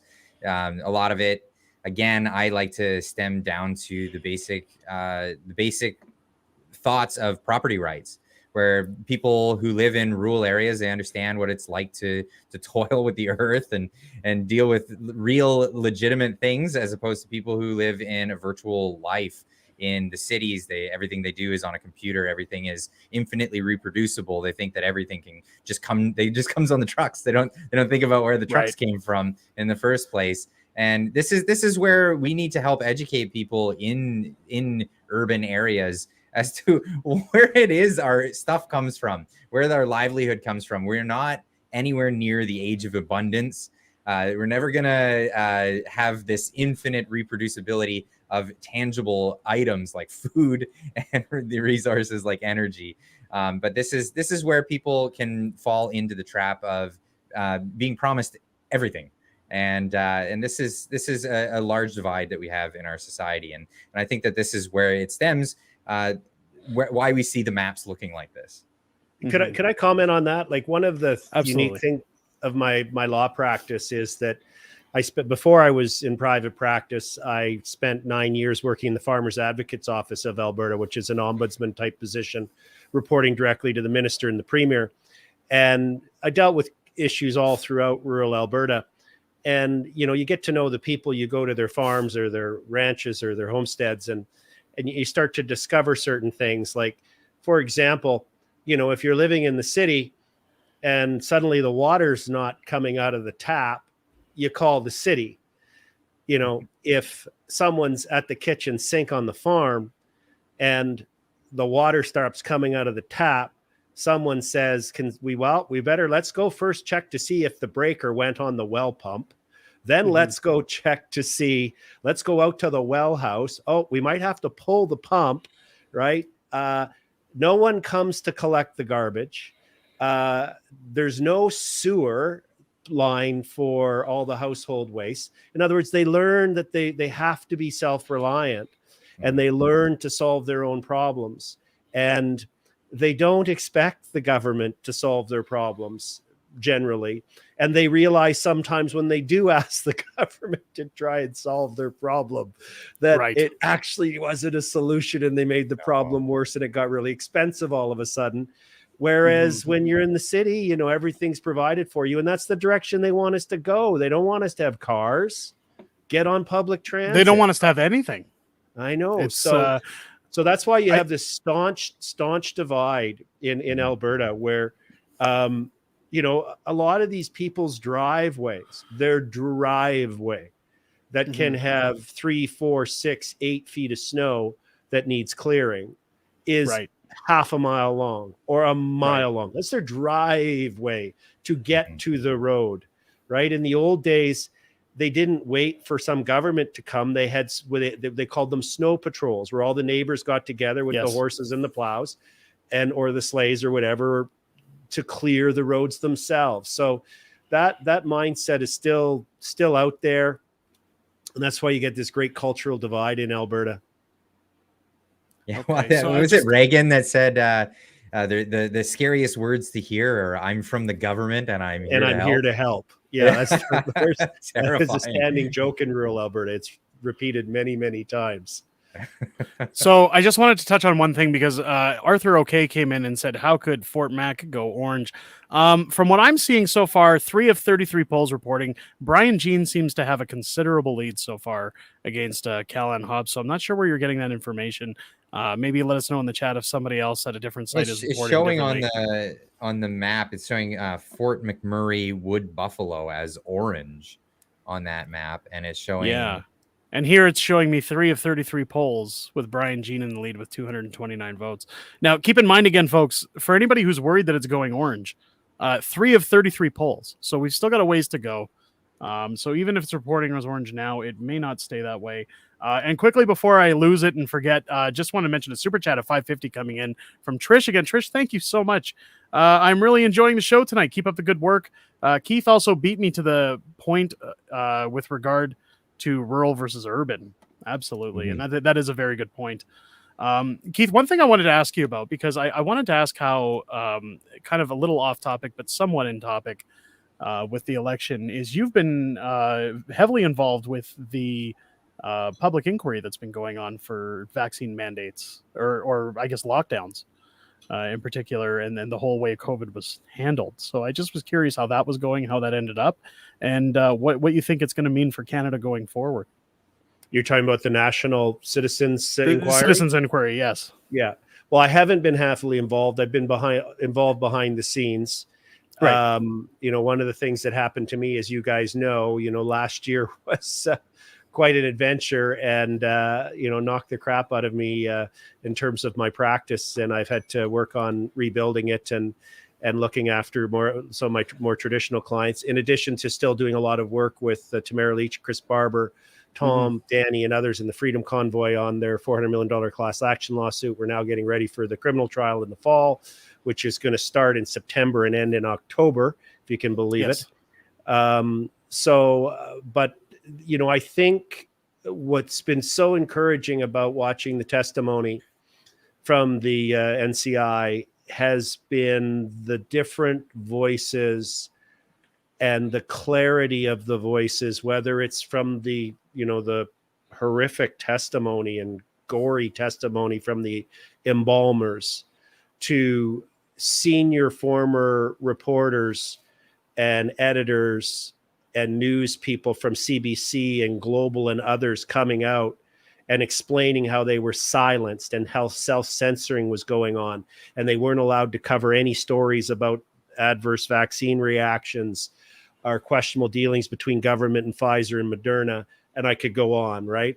The medical doctors, the lawyers, the law professors, the paramedics, the military, Redmond, like I could just keep going. So I think it has, and as it started, it was hard to get people to be willing to come forward. And as each new person came forward, it gave that next one that much more confidence to come forward and overcome their fears about being doxxed and outed and fired and so on. So I think it's helped build a shift. It's helped build a depth of understanding. I've learned a lot. A lot of the testimony from the more expert people have corroborated the evidence that came out at this time last year when myself and Eva Chipiuk were cross-examining the government experts when we were representing former Premier Peckford on the travel mandate challenge, seeking to strike down the travel mandate on behalf of 6 million unvaccinated Canadians who lost their right to travel in their own country. And the pieces are just fitting together.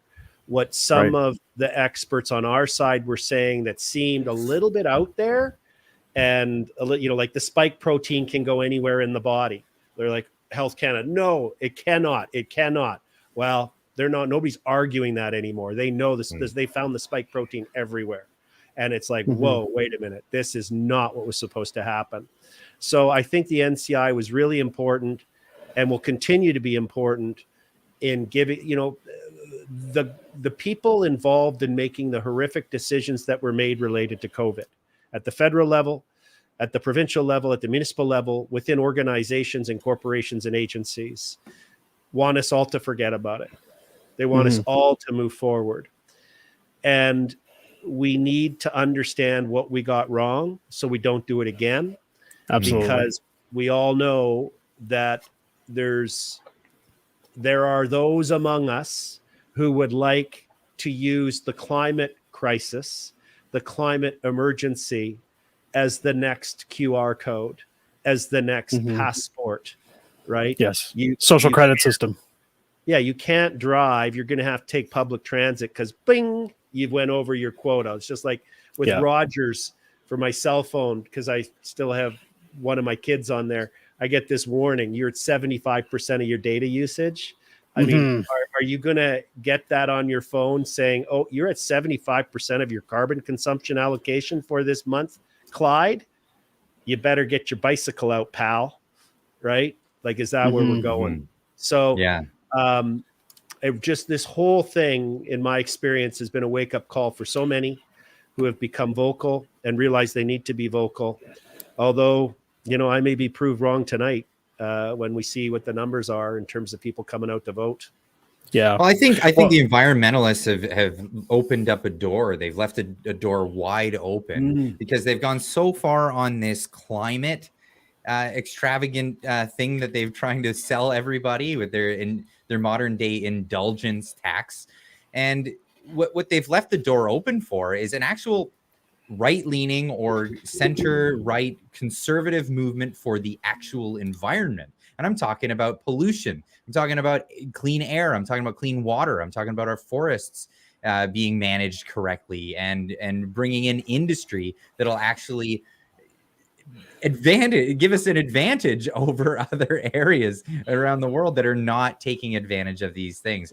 We have technologies that people in Europe and in Japan are taking advantage of. Garbage disposal with modern catalyst technology, where you just incinerate the stuff and create energy. This is stuff that is clean. It's absolutely good for the environment, and it comes at a net benefit, not at a net loss to the average people. And this is a big, wide open door that I think we can take advantage of and can be a really big boon for the right moving forward politically, because it's a message of, hey, we're offering you something good. There's a brightness and a future. It's not all doom and gloom.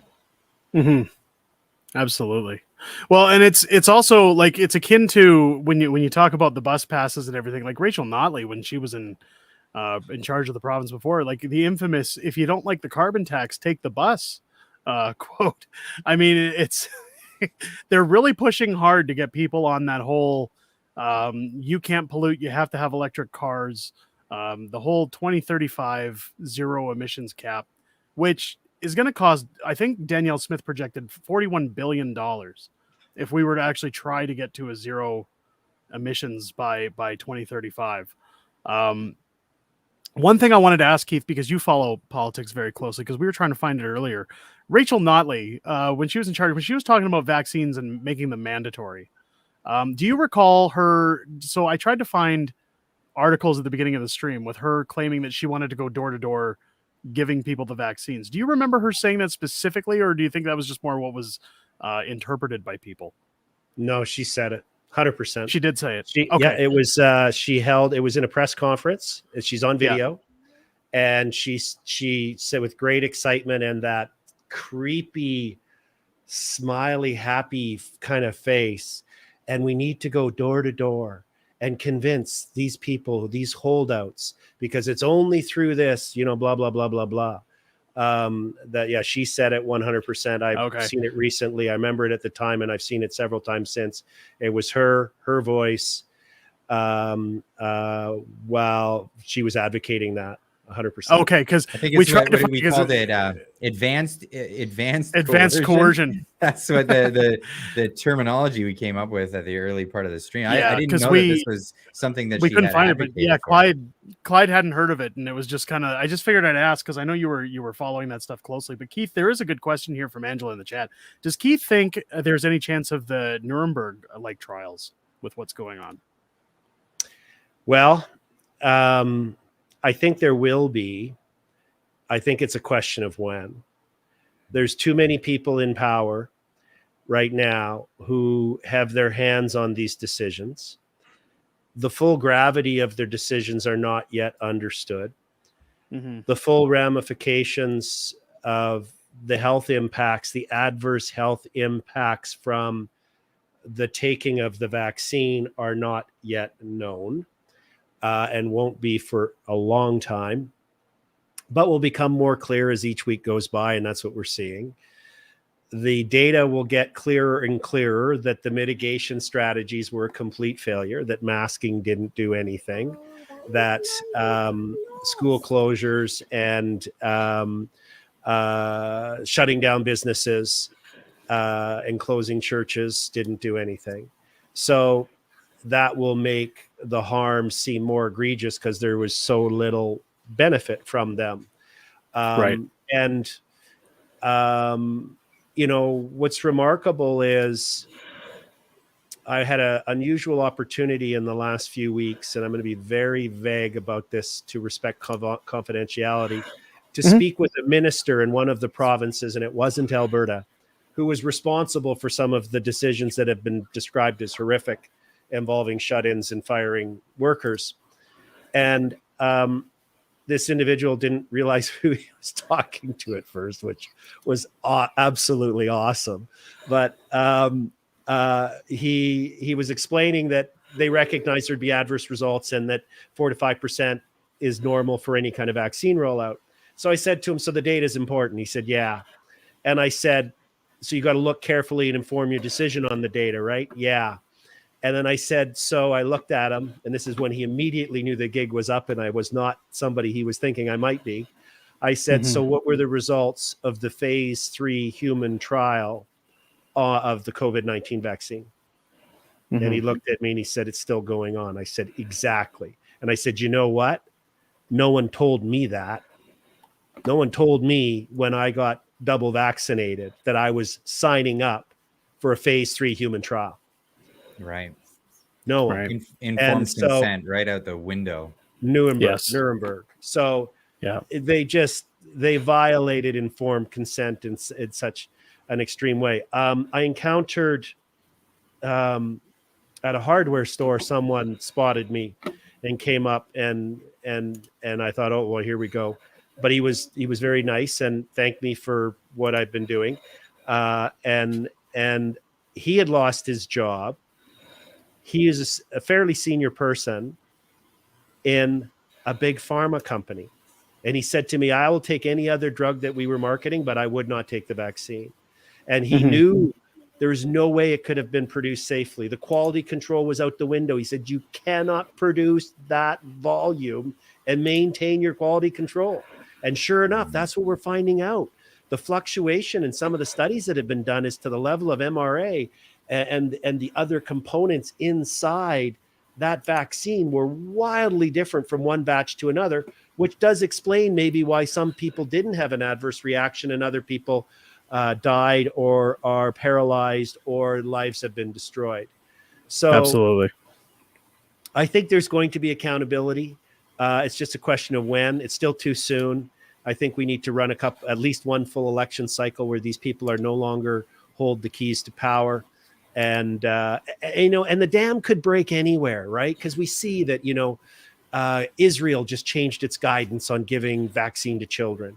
A study will come out of Norway. Something just happened there. I can't remember what it was. I was reading it last week on their guidance as well. So the dam could break anywhere, and when it does, I think there's going to certain individuals knew what they were doing for sure, and were profiting from it, and that will need to be exposed. Right. So how is it that we can have faith in the system where so many of the ones that we would be going after are the ones that are implicated in this?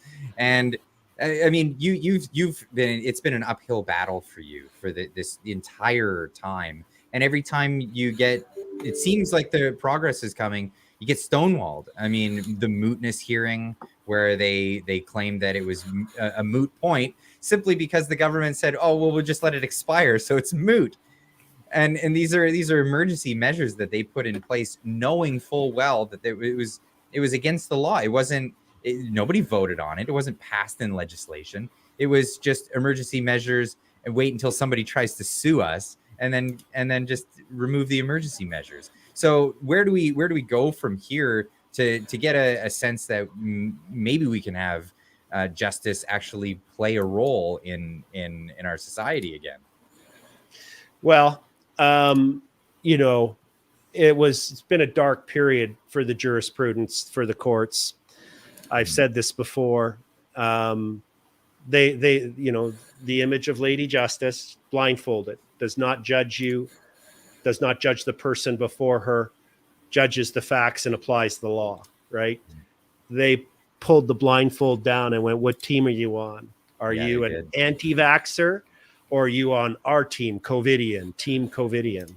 Mm-hmm. And that's starting to change too, because, and I think it was the fear, like this is the master of the propaganda, right? That I'm learning more about when I listen to different podcasts and streams, is how propaganda works and how it revolves around fear, and how they just scared the hell out of everybody.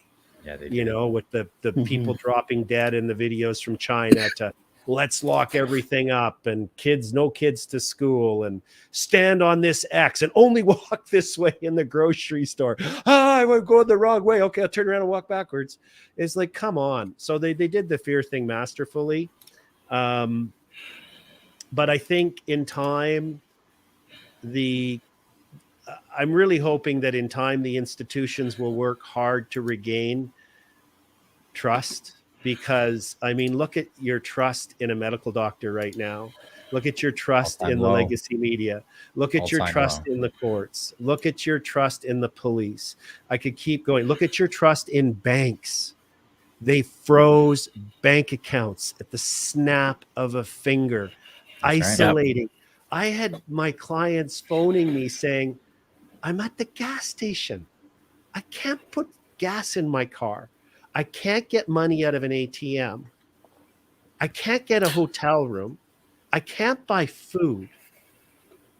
What am I supposed to do? And I'm trying to get home to my family." And my wife called, and she had to leave the store, the grocery store, in great embarrassment, with a grocery cart full of bagged groceries as all the impatient people in the conveyor behind her, as she went through every damn card and doing it a few times. So maybe I got the password incorrect. Right? We've all seen somebody mess up with their cards and have to leave with nothing for the kids, right? Like that's what they did. They did it without a court order. They did it on the most scant of evidence. No review, no prior notification. A number of the police officers and the senior officials testified in the inquiry and elsewhere that all of these people were notified ahead of time. They weren't. I was with them. They were not notified. I knew when they got notified. It was a spouse or them trying to do something themselves. So and the embargoes on their bank accounts weren't lifted as soon as they were away from the protest, as they were also claiming. Well, not only that, Tamara Lich got banned from PayPal out of the blue. This was a couple months after the convoy, because she'd set something up, said you're not allowed to use PayPal anymore. Chris Barber was trying to sell some hoodies and T-shirts to raise some money for legal defense. And Square, Square is the merchant provider that you can use when you sell stuff online, right? Yeah. They terminated his account. So Yep. I remember hearing about that. Yeah. So the these guys aren't out of this at all. Like they're still as there was House of Commons committee testimony prior to the public inquiry, because there were separate investigations going on over at the House of Commons in Ottawa as well. And they had said, the Canadian Bankers Association testified that they that these people whose bank accounts were frozen will have their accounts marked for life. And so far, that's exactly what's happened to my clients. So, it's the one thing that has touched a nerve with so many is the ease with which the federal government, the Trudeau Laurentian elite, could simply dial up their buddies who run the 5 chartered banks and say, silence my opponents. How do we walk back from that? How do we go back to a fair and free and open society without the ones that have done this actually having to do some perp walks or something along those lines? It's always retribution needs to take place before. I know a lot of in situations throughout history where things happened where there's knowledge of implications of Hey guys, people. I hate to do this, but I got to jump onto Rebel real quick. Okay. That's okay. With Ezra, and then I'll come back to you guys. Okay. Great. Sounds good, Keith. Thanks for popping in. We'll look forward to talking to you soon. Yeah, cheers. thank you. Oh, Keith, great All guy. right, Keith Wilson jumping in. Glad to see him joining us tonight. It's So been a one minute thing- since I've talked to Keith. He's been laying low. He was so busy. He's been busy. Holy cow, for a year and a half, and then man, you just got to take a break for a minute. Absolutely. Every day, 18 hours a day. Now, there will be no breaks for me because it looks like, so a lot of these polls are starting to come in now, 440 of 1987. And one thing that I've started to realize that I didn't even look at earlier, when we were looking at the leading before, now we're looking at elected. So elected, we have 4 so far confirmed for the UCP. Is this gonna be 0 a for the late night, NDP. Derek? What is It's going on well, here? I mean, listen, if you need to go at any point, Clyde, I can man the ship. So hang in there. I've just gotten a notification from YouTube, ladies and gentlemen, that I have officially had this broadcast demonetized. So we can't earn any revenue. And I don't know if it's because we were talking about the pokes. I don't know if it's because we're not being nice to Rachel Notley, but I'm going to have a shameless plug for everybody in the stream. We've launched new merchandise. Of course, I don't have sponsors on the channel to sponsor. You can request a review. I'll request a review. And if it's demonetized, people still can super chat. That's not removed from the stream. No.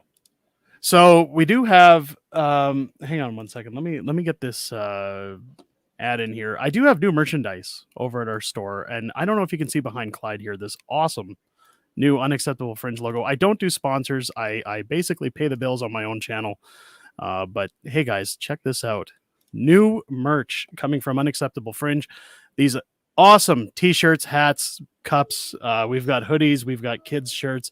They're all in the store right now. I will post a link. And the only reason what is it? What was the podcast you were on last night? Called it the Grift Shop. If you want to head over to the Grift Shop, to Unacceptable Fringe's Grift Shop, I'll post a link in the description here. These are now available for purchase, and the only reason I'm mentioning them tonight on the stream is they are 20% off for the next 48 hours. So if you guys want to jump on them, they're a lot cheaper now than Get usual. them while they're hot. Get them while they're gone. Again, folks, I appreciate all the memberships, super chats, as YouTube does not like us talking politics here tonight on the stream, obviously. Not necessarily, no. We will request a review, though. I will happily request a review when this is all said and done. But let's. You can do it live. I think you can do it as you go. Can you do it as you go? See, you know more. This is where I'm saying you're the intelligent guy to have on these streams, Clyde, because.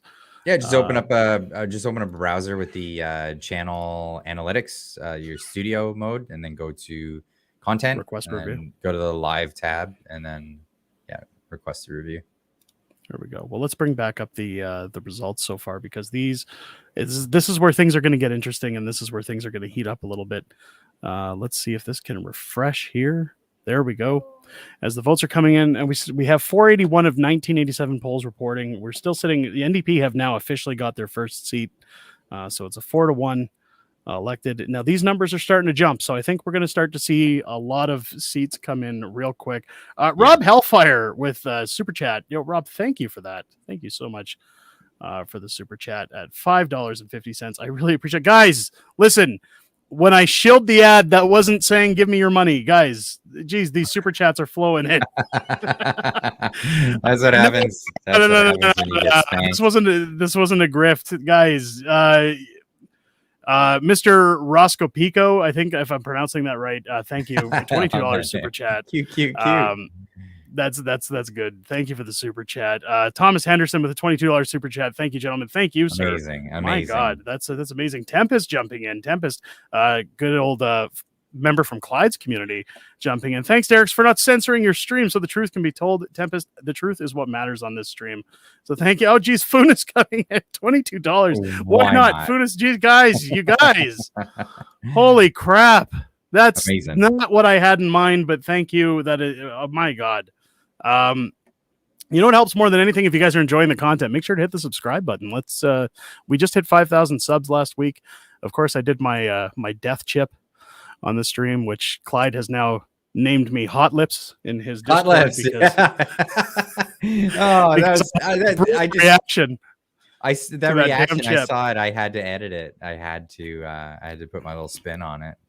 It's fantastic. So it's funny because I was talking to Tamara about that today, because when Tamara showed up, she said, "So what happened?" Because she's like, I was watching it and she's like, I saw your eyes change, and then all of a sudden went, oh no, this is going south.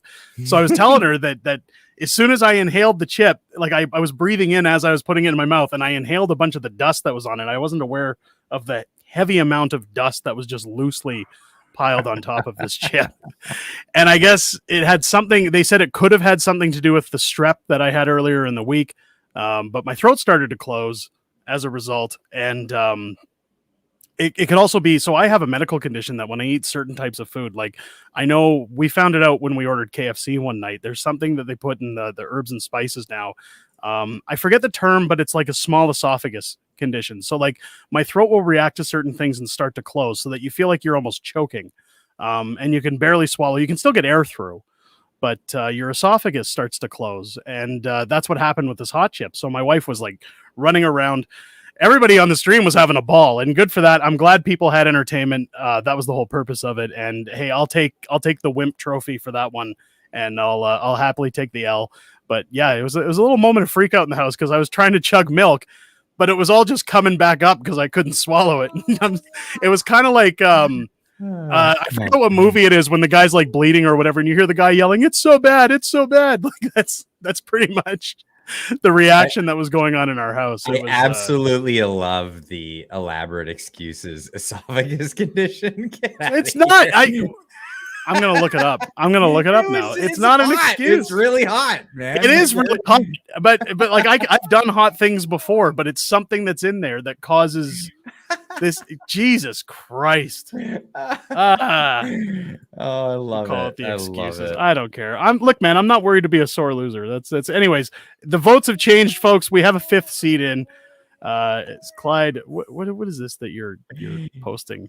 A link to. This is a tweet from Vesper D. I always encourage people to go over to Vesper D's Twitter handle.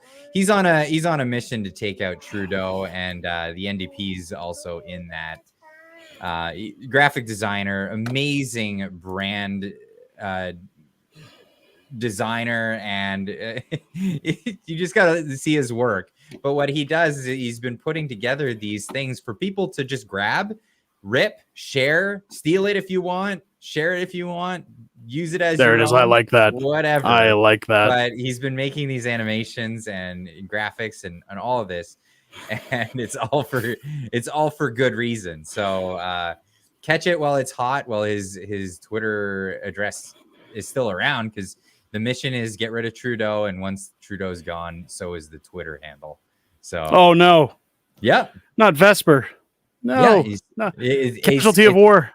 No, it's just that's the mission, and once the mission's over, Once the mission's complete, that's it. nothing He's more not to there cover. for But clout. I really like That's that the gift. best Go part. get it, guys. Yeah, go get it. guys. It's so look, I have somebody, Cindy here. Cindy knows what I'm talking about. Cindy jumping into the chat. Cindy has to say, it happens to me too, Derek. I'm allergic to some kind of spice that we aren't sure what it changes. There. So listen, these aren't excuses. I stand by it. But while Clyde's having a good chuckle, guys, we have 6 elected seats so far for the UCP with a measly 1 sitting for the NDP, while my son claps in the background because he doesn't know anything about politics, but he's happy to see his dad happy.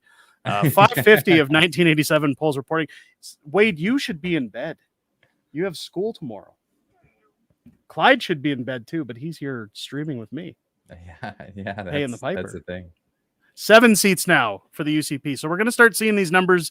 I got a feeling within about the next 20 to 30 minutes, we're going to have a clear perspective as to what's going to go on with this election. Yeah, there you go, Wade. My son is watching the numbers for me, so he can be my updater, even though he can't hear anything that we're talking about. Right. Just in your ears. Just in your ears. Here we go. We'll take another look at the map in a second. Here comes Derek's big chip copium. Says Snatch. Everett Humphrey coming in here. Clyde has an extra hour to be up. Listen, Clyde works his ass off. Let's not be mean to Clyde. Clyde works his ass off. I'm up every day at 4 a.m. to make videos. So yeah, and here's Rob saying it's only 8:55 in BC. Yes, but like Clyde said, he's up at 4 a.m. to make videos so that you guys can be entertained for the day. It's Suzanne saying, I thought you homeschooled. So we homeschooled during the pandemic because both my wife and I were at home at the time. My wife has her career. She's gone back to work. She wanted a job where she was away from our Satan spawn during the day so that she could keep a clear mind and get a break while, I'm a glutton for punishment. I stay home with my children. There's no way I could homeschool 2 children while looking after a toddler. I would drink far more than I already do. And but although I will give their school, so they are in the public school system. However, their school is actually really good in terms of keeping a lot of the woke stuff out. They don't believe in it, and they don't believe in pushing that onto kids. They focus a lot on Indigenous because it's a thing in Calgary, but other than that, they don't push gender stuff or any of that on kids, and I'm grateful for that. And they don't allow much of that in their school either. It's been brought up once or twice by teachers, but parents have. I think part of it is parents have shown their dismay towards that, and they've kind of backed up. So, no, my kids are not homeschooled, but. The year and a half that we did it, boy, those were exciting times. The liquor store did know me by name. I can tell you that. Clyde can hold court so you can put your son to bed, Dad first. No, my kid, so he's supposed to be in bed. He's just down. If I put him to bed, he'll just come right back down. This is how we roll in this house. I'll just let him be tired tomorrow, and he'll face the consequences. I just let the kids do whatever they want. It's Lord of the Flies. It's a special occasion. We're about to see Alberta shift, hopefully in the better. And if my kid wants to be up for that, I'm prepared. In the name of democracy, I'm willing to allow that to happen. Now let's take a look back at this Alberta map. I'm curious to see. I'm guessing the lighter blue ones are what they've confirmed elected, I'm guessing, because we have 1, 2, 3, 4, 5, 6, 7. Yes. So if you see anything with this lighter blue, these are confirmed and elected. So Peace River, 14 to 37 polls, but you can see the jump here that Dan Williams has 3,057 votes over Liana Piava at 381. So obviously there's no way that they can catch up. So they've declared that one, as well as Todd Lowen, Minister of Forestry and Parks and Tourism, getting his seat again at 3240 with a 78% share of 23 of 46 polls. So that's over half of them. And again, he's got a massive lead over Megan Krisek. I'm probably mispronouncing that, but hey, work with me here, folks. If we go down here, Drayton Valley, Devon reporting as well. UCP, Andrew Boychenko, 4,843, 70% share over Harry Singh at 1762, 18 of 38 reporting. So again, they're calling these just based on numbers and speculative. Olds Didsbury, we've seen Nathan Cooper at 2387, with the NDP coming in behind. Cheryl Hunter-Lowen with 435 with 10 of 27 polls. Catherine Kowalczyk is the member that I met over the weekend at my niece's graduation, coming in with 134 votes, which I'll give her. That's actually pretty good considering she's only 10% behind the NDP. But she obviously put up a good fight. And I think we're going to have her on the show at some point in the future, post-election, to discuss what went on in that portion of the province. So keep your eyes peeled for that, folks. Good candidate. I had about a 1 hour discussion with her, and I thought she was on A couple par. of tweets here for you to put up on the screen, if you would. Sure. Interesting. Start with the tweet, not the last one that I shared, but the one above it. Stockwell Day. Yeah, Stockwell Day reporting right now, making a projection, I guess, here, saying, congratulations, Premier Danielle Smith. I'm happy to declare you the winner of the election tonight with the majority standing. The only reason that CBC, Global News, and CTV News won't declare you the winner is that they had so much invested in your defeat. If you click on the second link there. Let's go down. Let's get that one. Of course, the good old Andy Lee. Yeah, Andy Lee's fantastic. Friend of the channel who lives like 5 minutes away from me. I actually should have had her come by for the stream if she was available. That would be I great. didn't have a chance. I tried to get a hold of her. She's so busy. Her replying to that tweet saying the UCP won by a landslide with a majority government with less of the popular vote count now than in 2019 with these numbers is done, she's saying. Well, let's see. Let's see what happens. Let's I mean, as we scroll in again, Calgary, a lot of Calgary is orange, which, I mean, that's scary. It's scary for two reasons. It's scary because Calgary's not really an NDP city. It never has been.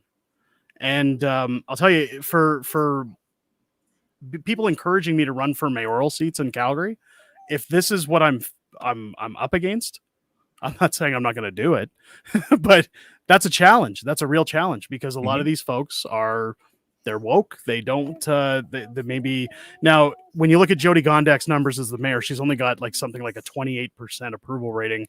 And I believe that's still dropping. So, I mean, my worries aren't as high as it maybe sounds, but Varsity's still sitting here in the orange, but it hasn't been called yet. 4 of 22 4 polls. of 22. It's very close between Jason could flip. Copping and Luann Mitz. So Yeah, again, this totally was a battleground area, and it's very close. I'm willing to bet within about the next 15 minutes we'll have a better picture of where that's headed. Hopefully. Where's Calgary Elbow? Here we go. Calgary Elbow. Art Pawlowski with 11 votes. Good. Some people felt sorry for Art Pawlowski. 0.3% of the vote, while Samir of the NDP 14. is sitting 14 19. There you go. Yeah, 1973 for Samir. Chris Davis at 1841. So it's neck and neck with 5 of 21 polls. That could totally flip very easily. Calgary Pagan, again, Dennis Ram, the infamous the Death Smiler, 1 of 15 polls. So this hasn't changed since the last time we looked at it. Very interesting. Let's see if the numbers have changed. We're now at 9 to 3. 9 to 3. 9 seats guaranteed. 9 going. You can see this blue bar moving a little bit closer to the white, which is good.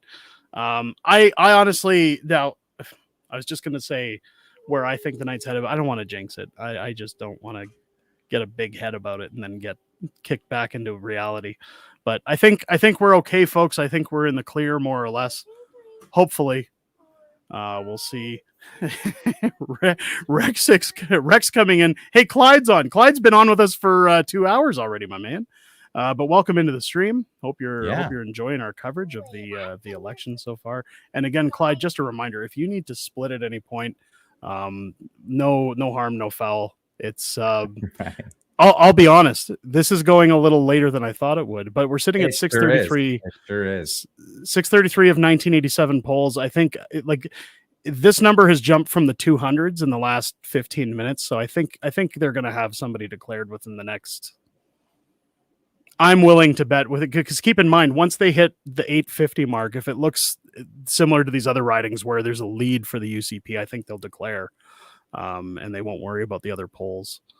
But we'll see because there we go up to 655. We're still sitting at 9-3 in terms of elected seats.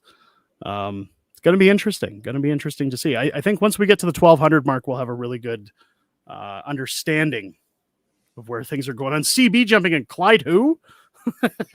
Yeah, Clyde who? That's it. Clyde who?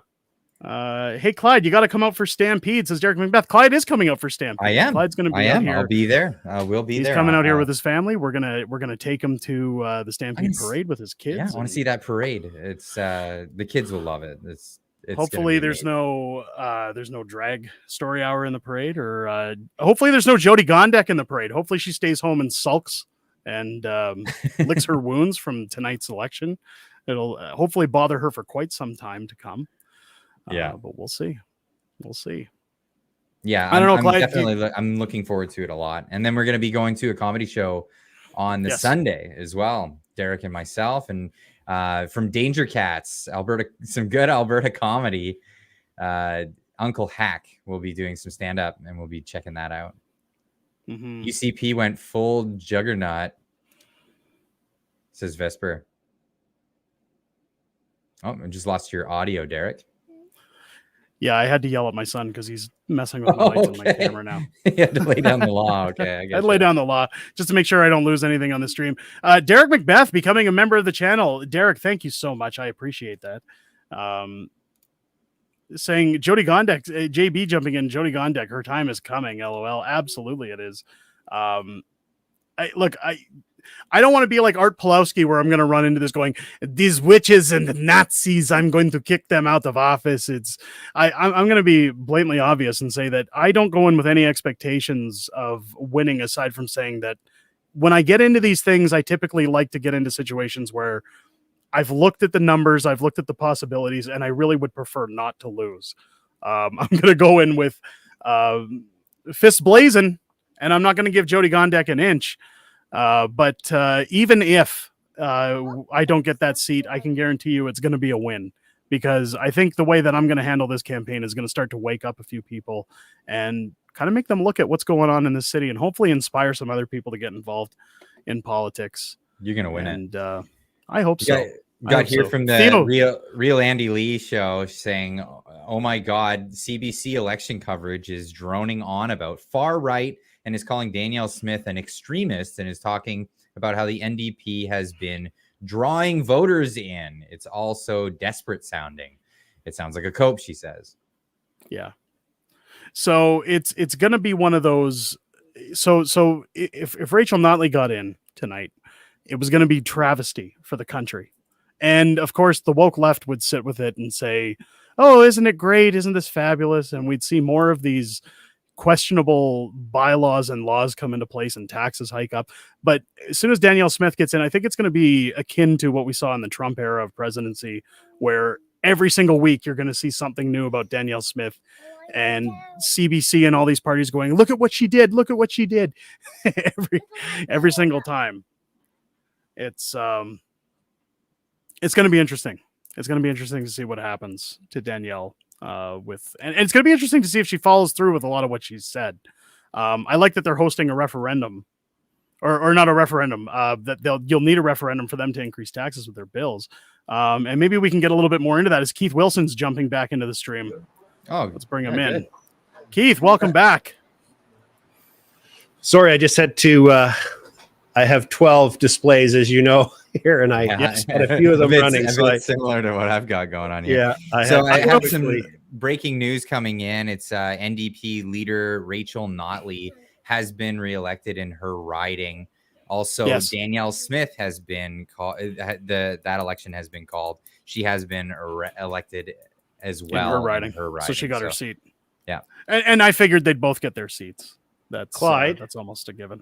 Could you next time not do a long pause after Rachel Notley has been reelected?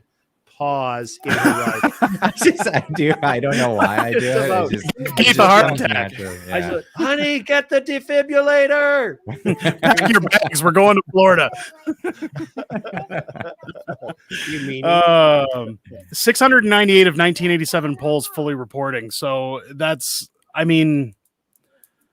we're getting close. I think once we hit the 1,200 mark, we're going to start getting some like somebody calling it, I think is where we're going to hit, depending on the size of the riding, or how confident they are with those. So those stats you just had up. Sorry, Yep. I've been doing these interviews, so I hadn't seen the stats. Mhm. So that's 48. What is that? The elected. So 48 total, Yeah. with nine elected for the UCP, 3 for the NDP guaranteed, and that's at 698 of 1987 polls. 48 polls responded. Okay. Yeah.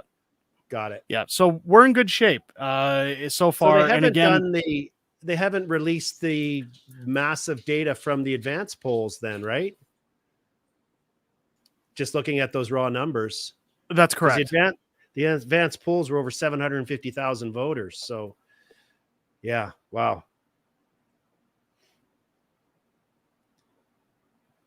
I'm just reading this article from the CTV from today. Minister reviewing CBC mandate with eye on making it less reliant on advertising. This is just news from today. Apparently, Ottawa, Canada Heritage Minister Pablo Rodriguez said Monday he is starting to review the mandate for CBC and its French language service Radio Canada, including ways the government can bolster funding to public broadcaster so it's less reliant on advertising dollars. It's 70. What was it? We worked it out. It was 70% government funded, but then even the reporting on that didn't include all of the COVID advertising that was funded by the government. So which would bring it up into probably closer to 80% government funded, and they're talking about making it even more government funded now. Unbelievable. And now we know why we're getting the coverage that we're getting about Danielle Smith in this election here. Absolutely. So we've seen a change now again, folks. 745 reporting 10 seats for the UCP and 5 now for the NDP. So Brilliant. we've got double the lead over the NDP, but again, that's still close. It's going to be interesting. I think I honestly think this once we get over the 1,000 poll mark, it might start getting a little more clear. But I think there's a chance this might. I don't know, Keith. Do you think we're going to see something similar to the U.S. where it comes down to like one state or like one riding where it's going to be a matter of votes, or do you think it's going to be a clear win for the UCP tonight? I don't know, and I sure hope not, because it's not going to be good. I mean, I'd like to see Danielle get a healthy enough majority so she can focus on governing and helping reset the direction of the future for our kids, and deal with some of the madness that's around us. You know, the inmates running the asylum, so to speak. So I just think that would be terrific, and if Notley gets in, we're going to be in for one hell of a ride, because the trifecta between Trudeau, Singh, and her will be complete, and they're just going to decimate this province, just absolutely decimate it. So, well, and that's one thing I'd said to my wife, that when you look at if Rachel Notley were to get in and Jody Gondek's in the mayor seat in Calgary, and I forget the name of the woke Edmonton mayor that people have a problem with.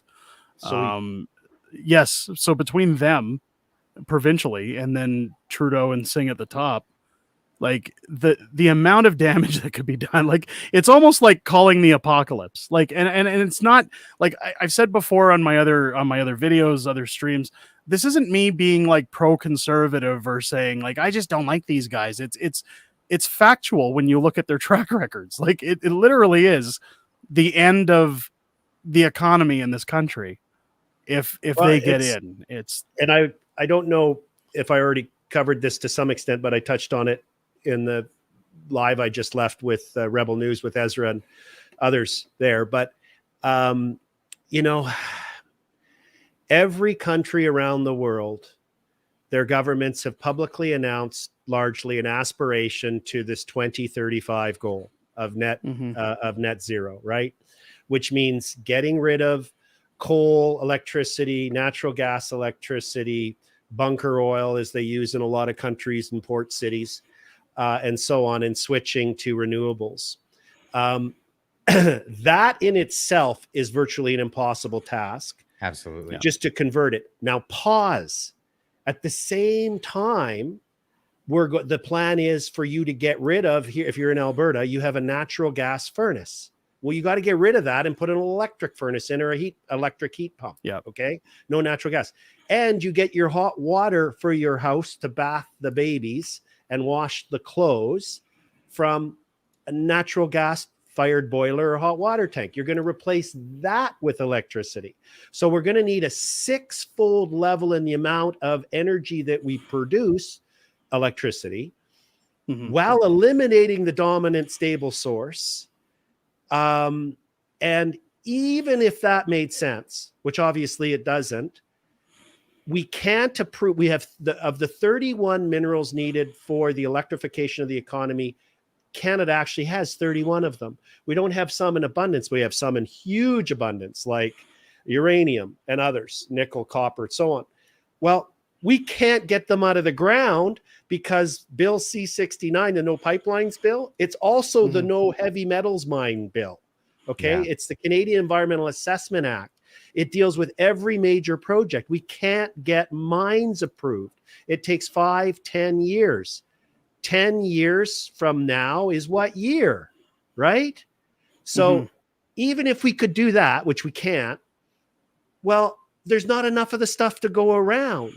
And what I'm told by the experts and what I've researched, the amount of time it's going to take to produce the number of transformers to change out on every street in a residential neighborhood so that everybody can plug in 2 Teslas and plug in their hot water tank and plug in their furnace, right? There's not enough of materials for that or capability in the manufacturing systems around the world to make them. So by any measure, this is impossible. Yeah, it's impossible. Well, we've already seen it in California. Like California was having blackouts in Germany on their grill. Yes, the Germany as well. So so what's going to happen though? Why does this make me optimistic? It's going to become so obvious, right? Yeah. When someone sells you a pipe dream and you believe it, yes, there's a delta point in time before you figure it out.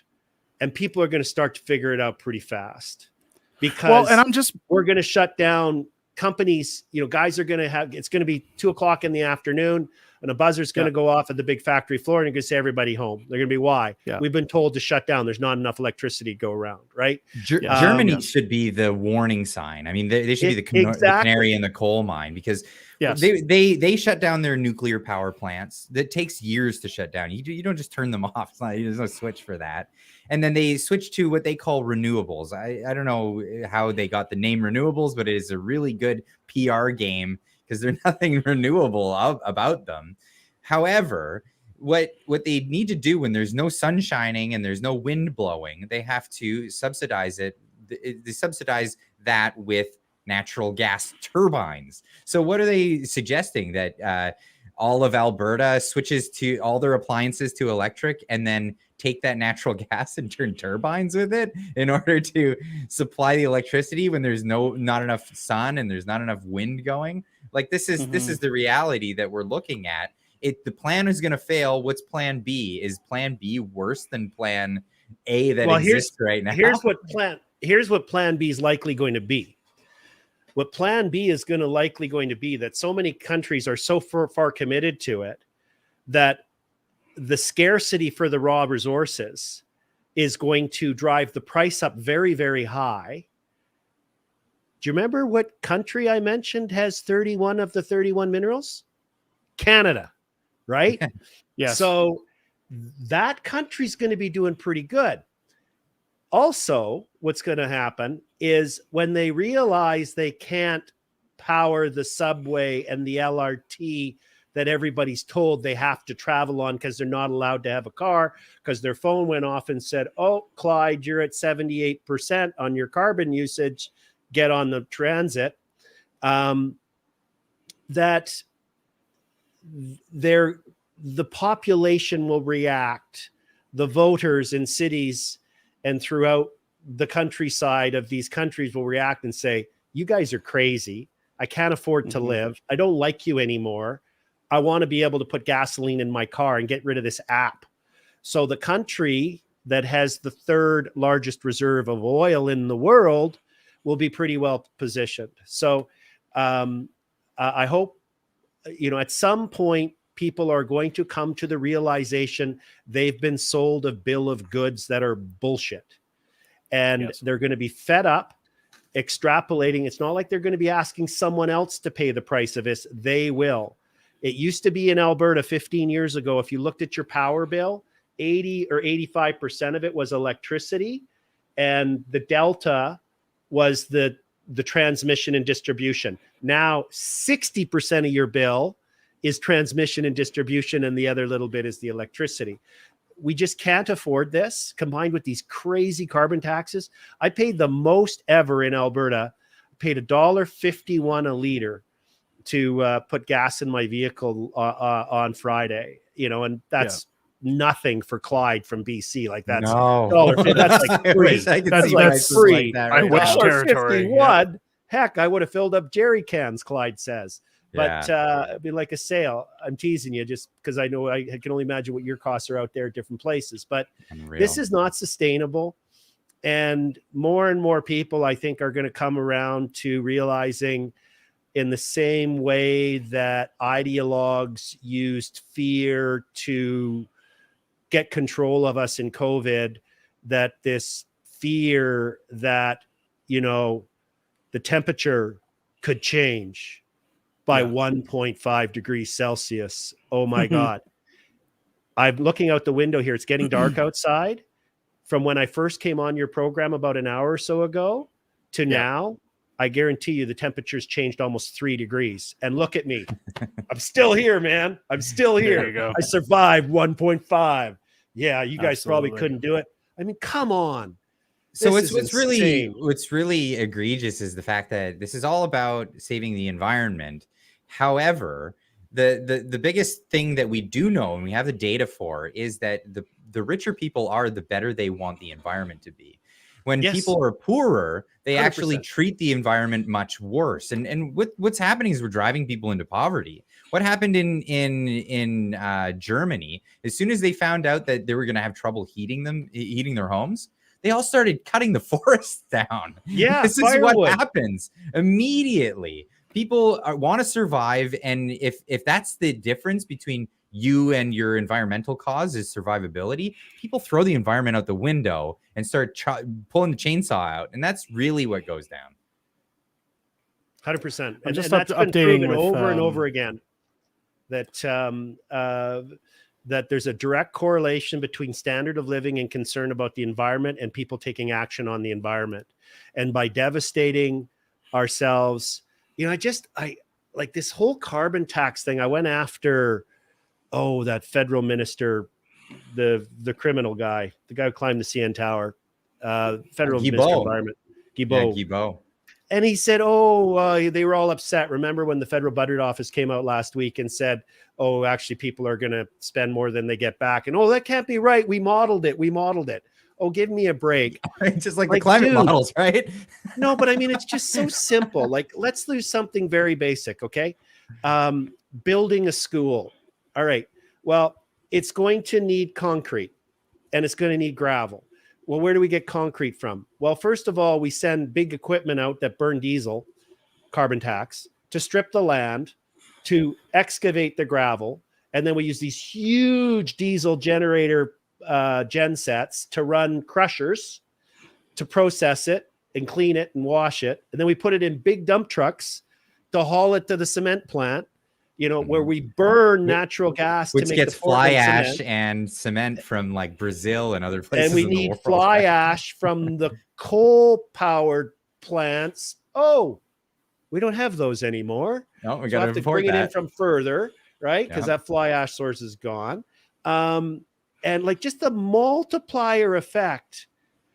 And then the cement truck itself on the cement to get to the school foundation.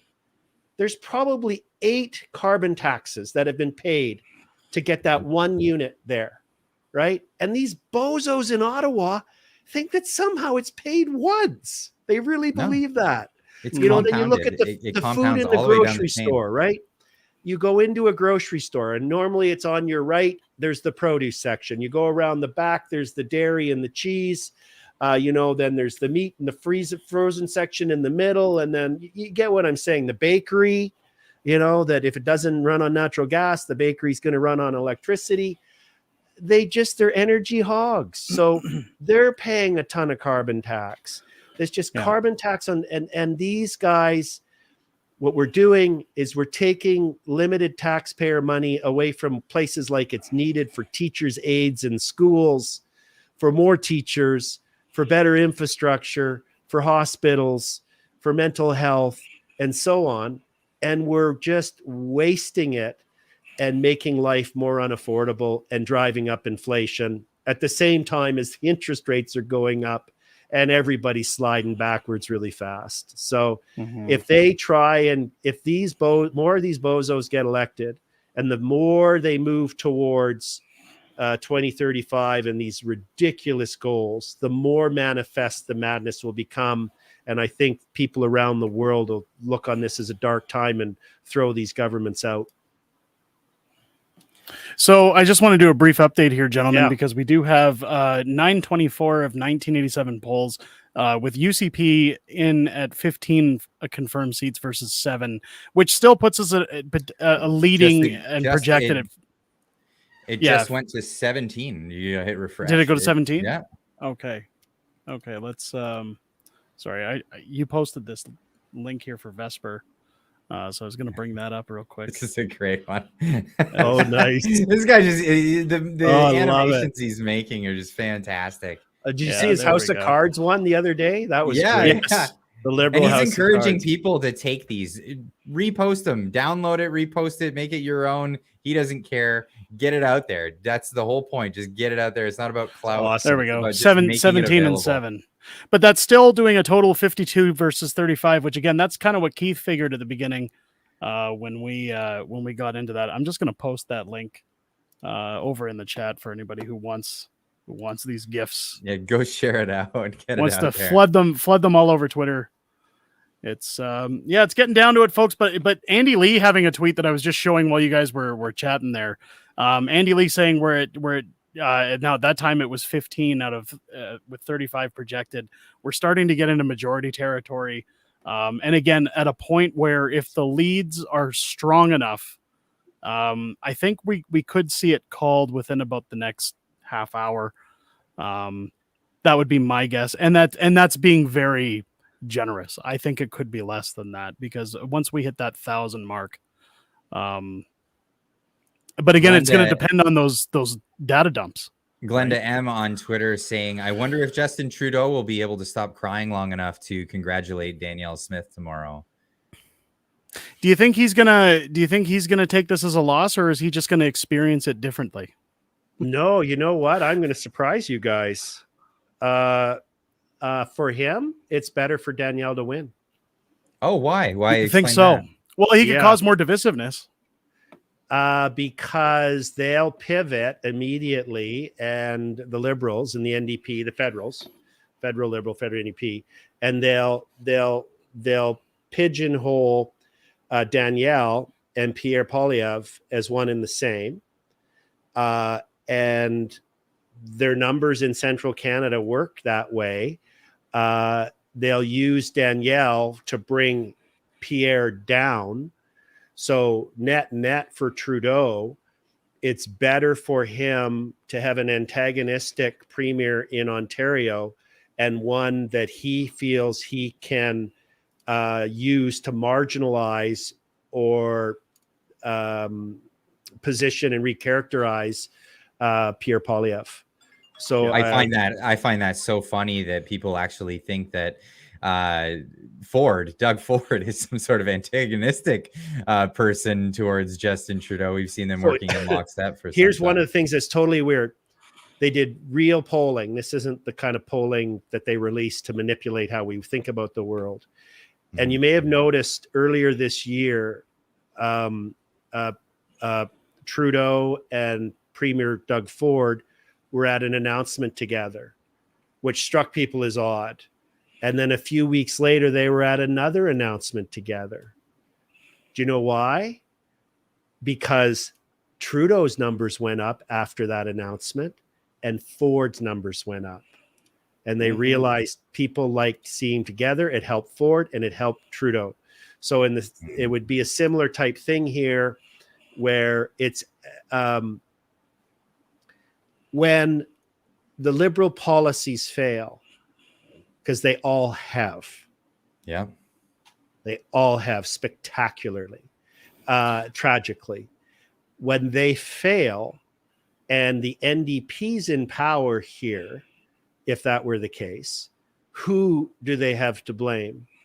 When their policies fail and Danielle Smith is holding guard and protecting the sovereignty of our province here in Alberta and our economy and trying to advance us, well, they can blame Alberta, obstructionist Alberta, rebel Alberta. If it wasn't for them, if they just get along with us and realize that we're trying to keep Canadians safe, right? And I would have gotten away with it if it wasn't for you meddling kids, right? Yeah, exactly. So I'm just going over Calgary here, gentlemen. I just wanted to interject really quick. He'll Trudeau, if Notley wins, he'll be going, oh boy. If Smith wins, he's going to go, yes.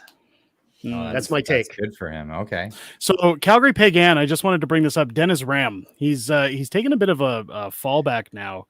3530 to 2400, and this is a 6 of 15. So it looks like Calgary Pagan's being projected to go conservative, which is good. I don't want to see Dennis get his seat, but that's just me being biased. It's with 6 of 15, I think it's safe to say once they hit that 8 mark, they'll probably call it. But it's projected blue right now. The only confirmed in Calgary so far is NDP, with Mountain View going orange as well as Calgary Curry going orange. So the people that were up in those was Nicholas Milliken, the Minister of Mental Health and Addiction, which is surprising. He's lost his seat to Janet Aramenko. And Calgary Curry was a very conservative section of Calgary. Unfortunate. So it's real sad to see that minister go.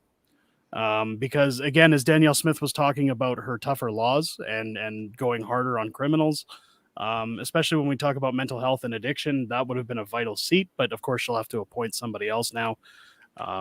That's unfortunate. And then over in Mountain View, which I figured would go NDP because it's remained NDP. So Kathleen Ganley, taking 57-59 over 3100 with 11. But appreciate reporting. We're at 11 of 22 polls, so I see what you're saying. There's a trend. Assume the trend continues. It's over, right? Yeah, got it. Well, and it'll also be the number of voters within those sections too, right? So it allows them to confirm at that point that even if everyone who lived in that area came out to vote, it still won't be enough to overcome what they've already reported on from the polls. We've seen that in Calgary elections. Anytime Naheed Nenshi won, the northeast section of town, which was primarily Muslim supporters, they would vote, and the election would be called within half an hour of the polls closing, because there were just so many people per capita living in that section of town that they could call the election. Because in terms of Calgary, other supporters in other neighborhoods, you couldn't outweigh the vote.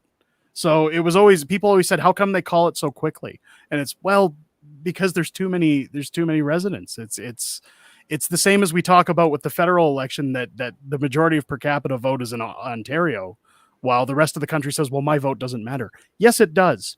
But the majority of the control when it comes to our federal elections right now are in that little pocket of Ontario. Seats have been updated as well. 1023 of 1987 polls reporting 21 seats confirmed for the UCP at this point, with 8 going to the NDP. That's a very strong lead, with 31 leading, again, a 52 to 35 total, still with 52 and 43% share. And that number, despite these numbers going up and down, that 52-35 hasn't really changed all night. So I think we're getting to the point they'll probably call it very soon. Again, as I figured, once you get over this 1,000 mark, much similar to those other ridings, it'll get to a point where they'll say, well, this is what we've predicted and we don't think it's going to cross. But that's, again, where you guys did. You did ask me for my prediction before, right? Yeah. Yeah, and you'd said 52-35, and like I even said it when you came back in. We're sticking to that number, so that's good to see. What was unless the bet again? Keith, I forgot the prize. Keith, have you been Keith? Have you Do I been get an altering those autographed digital book? votes? Do you get an autograph book, Keith? You have many autograph books. I can attest to that. But hey, I'll add one more to your collection. Why not? We have our new book There you coming go. out, hopefully in the summer. The Young Kids Guide to Grooming will be hitting shelves later in the summer, and Whoa. one of our That's hot. Yeah. right. It's we've wanna got put- Do you want to put me on retainer now? maybe Amazon? might have to. It's funny because one of our characters, I've shown Clyde one of our sketches of the character, which is the ghost of Jeffrey Epstein, but of course we don't call him Jeffrey Epstein in the book. There's a very strong resemblance, though. I showed it to Dr. Jordan Peterson when I was at his show last Sunday, and he almost fell off his chair laughing. He says, "I can't wait to see it," but we'll see what happens with that book. I think Clyde read through the manuscript. He got a preview of it, and he thought it was worthy to be produced. So he gave a seal of approval. So I'll get you a signed copy of that. It's probably not one you'd want to put on your coffee table. Maybe maybe the retail giant Target would like to become a sponsor and feature it. Oh boy. Maybe. Oh boy. Maybe. I mean, Maybe they target could joint venture with Bud Light. I don't know. Yeah. I don't know if there's enough mention of Satan in it. For I don't Target. think so. Maybe we need more Satanistic branding in there. Who knows? I know a guy Oh boy. who works with Target who might be able to help with that, I guess, because my guess is he's going to be looking for work for a while. 1050 of 1987. I couldn't believe the branding though. Like Target Kids, really? Like Ooh, that's Target Kids.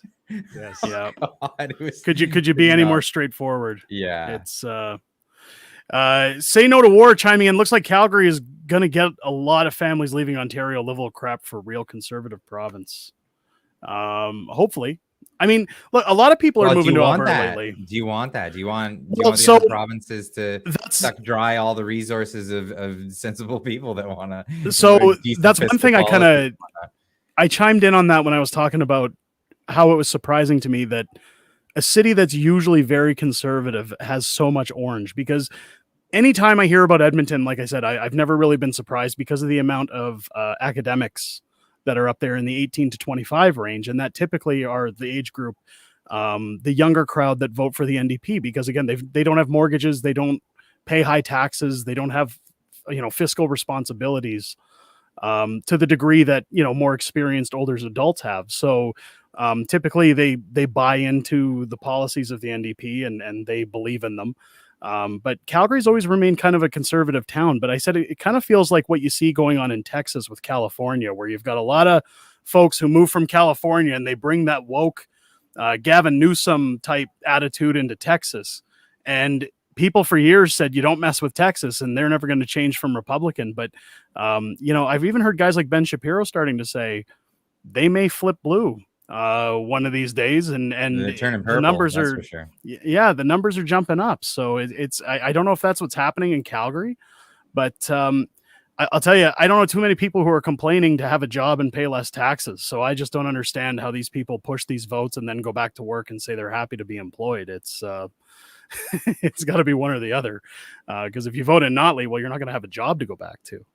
Right? It's especially if you work for a small business. It's enticing though. It's that whole idea of voting other people's stuff, and this is why I think it should be changed. The jobs numbers should definitely be changed in the sense that if jobs are won or lost or brought into the economy or lost, that should only be private sector jobs. If government jobs are created, those are a net negative. It's a cost on society. They shouldn't be considered jobs. They should be considered a cost to the taxpayer and not a benefit at all. Yeah. And for all those people out there that say, "Oh, I work for the government, I pay taxes," well, that's that should change too. Why? What's the point of running more of the bureaucracy to have your taxes all?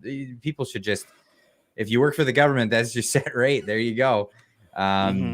You don't have to pay taxes because it already came out of taxes where that money came from. It's just more money circling through more bureaucracies. I just took a look at one of the ridings that I've been interested in, which is Airdrie Cochrane. And Pete Guthey there is the UCP candidate. He's the current sitting Minister of Energy. And there's a number of reasons why that riding's interesting to me. And I think an interesting bellwether. It's in the Calgary donut. And Sean Fluker was the NDP candidate. He's a professor of law at the University of Calgary Law School. And I know him, and we had a couple Twitter battles early on just before the election. He really ran hard, Mr. Fluker did, on this whole idea that the world's coming to an end or the planet's going to die, the horrific idea of the temperature changing on average by 1.5 degrees Celsius. I know, I apologize, kids, cover your ears. I shouldn't say that so much. It's so graphic. You can't unsee it. Anyway, current poll showing Guthey with 60% of the vote, and NDP law professor Fluker at 37. So that to me is really encouraging. It's 8 of 19 polls reporting, but there's a lot of homogeneity in that riding. So it probably trend will carry forward. Now, one thing I will pull up here, because a lot of people were talking earlier about Fort McMurray and Lac La Biche, saying that they were worried it was going to flip. I don't think, because we got 17 of 33 polls, and Brian Jean has a very considerable lead over Callan Hobbs. And, the demographic of that riding is interesting. There's without a doubt, there are more beavers and muskrats than there are people in that large geography. The two populous centers. Then you've got a lot of reserve lands. You've got some very large reserves, First Nations people, and then Fort McMurray has a very large transient population that lives in these massive camps, right? So they don't vote because that's not their home. So it's an interesting riding, but like you say, the trend line there is pretty dramatic. Yeah, it's going to be interesting. I mean, projections have gone up now for an extra seat for the UCP, because they're saying there's a total of 53 now going to them, with 34 to the NDP, and we've already elected 23 of those seats. So, and that's with 1116 of 1987 reporting. So, again, I think it's going to get called very shortly. I think we could be getting into safe territory here for the UCP. And I've been wanting to say for quite some time, I think it's a done deal, but I just don't call it until they call it. You know what I mean? Like it's one of those things. But just one thing I want to share really quick here with you, Keith, because I've got it on the screen. So we were talking earlier about the new book coming out, and I just happened to find this concept sketch from my illustrator of our newest character coming into our book series of the younger kid's guide to grooming. The good old ghost of Effrey Jepstein, who's going to be in our book, he has a very nice little necktie here that he's wearing. He's going to be quite the DC character, style, right? Yeah, it's a new style. It's a new in thing, but he certainly doesn't hang himself with it. But good old Effrey Jepstein will be joining our cast of characters in our next book, the Younger Kid's Guide to Grooming. And it's boy, that's going to be a fun one. I'm really looking forward to people seeing it, because it is going to be controversial, but at the same time, I think it'll be fun. So, Clyde, did you observe? Because I know you're an astute observer. Did you notice how Derek tried to get free legal advice there, and I didn't even touch it? No. Yeah, I did. I saw you even turn off to the side. You started working on something else. I even turned away to give myself plausible deniability, So I wanted to bring something up, because we were recommending books here, and this is not a paid endorsement of any kind. But Keith, you were talking about the fear mongering of this climate alarmism, all of that stuff, and a few degrees of temperature. Well, there's this book by Patrick Moore, and I love to recommend this one out to everyone who's worried about this, or maybe you're not worried about it, but you want to have information that you can share with your friends. And the book's called Fake Invisible Catastrophes and Threats of Doom. And Patrick Moore, he's an environmentalist, by the way, and he has been. He was one of the founders of Greenpeace before they lost their minds politically. And he works with the forestry industry, and he's revolutionized our forestry industry in Canada and making it more good for the environment, as well as being able to foster the industry and go out and reap the benefits of the natural resources that we have here in Canada. But what he lays out in the book is basically a lot of these things that are out there designed to scare you are just that. They're designed to scare you. A few degrees of temperature in the atmosphere is nothing out of the ordinary on Earth's long scale in history. The amount of atmospheric CO2 is not unusual to be much higher than it is currently. It's currently at almost its lowest being just pre-industrial revolution era, and we've only come up a slight amount since then. And he actually illustrates a lot of the benefit that comes with actually having much more atmospheric CO2 in our atmosphere. And it lays to rest a lot of the fear that's out there, how we're going to adapt to the changing climate if the climate changes, and what it will change into, and some of the remote things like dying polar bears, the Pacific garbage patch, all of these myths that actually don't exist, but are perpetuated by a media that wants you to be afraid of these things. Well, and the media needs something sensational to cover. They need some reason for you to actually tune them in and not do what more and more of us do, which is we work for our information. We go to live streams like this and others to really try and get a handle on certain events. And it's just so easy if you can scare everybody and just get them tuning in. They need that fear so desperately. So hopefully we're wisening up. A lot of people are awake now because of, I love that meme or whatever you'd call that graphic. We're awake now because of what we saw with COVID and what we've seen with all these things that have happened. I was just trying to bring up Andy Lee. Have we seen? I'm not signed into Twitter on this browser. Have we seen any update from her as to what they've called yet? I can check on one of my 12 monitors here. See, if you guys have ever seen Keith's, is it your banner on Twitter where he's sitting in front of all of his monitors? He looks like Bruce Wayne. Like if you've ever watched like Batman Beyond and you see him sitting at his computer with the monitors everywhere, like it's awesome. He's got his own little bat cave in there, and it's quite the work. People are asking in the chat for a link to the book, and I just posted a link in the chat so you can check that out. It's available on Amazon. Did it go through? Did the link go through in the chat? I don't know if it'll allow you to post that link. It's not asking me to allow it either.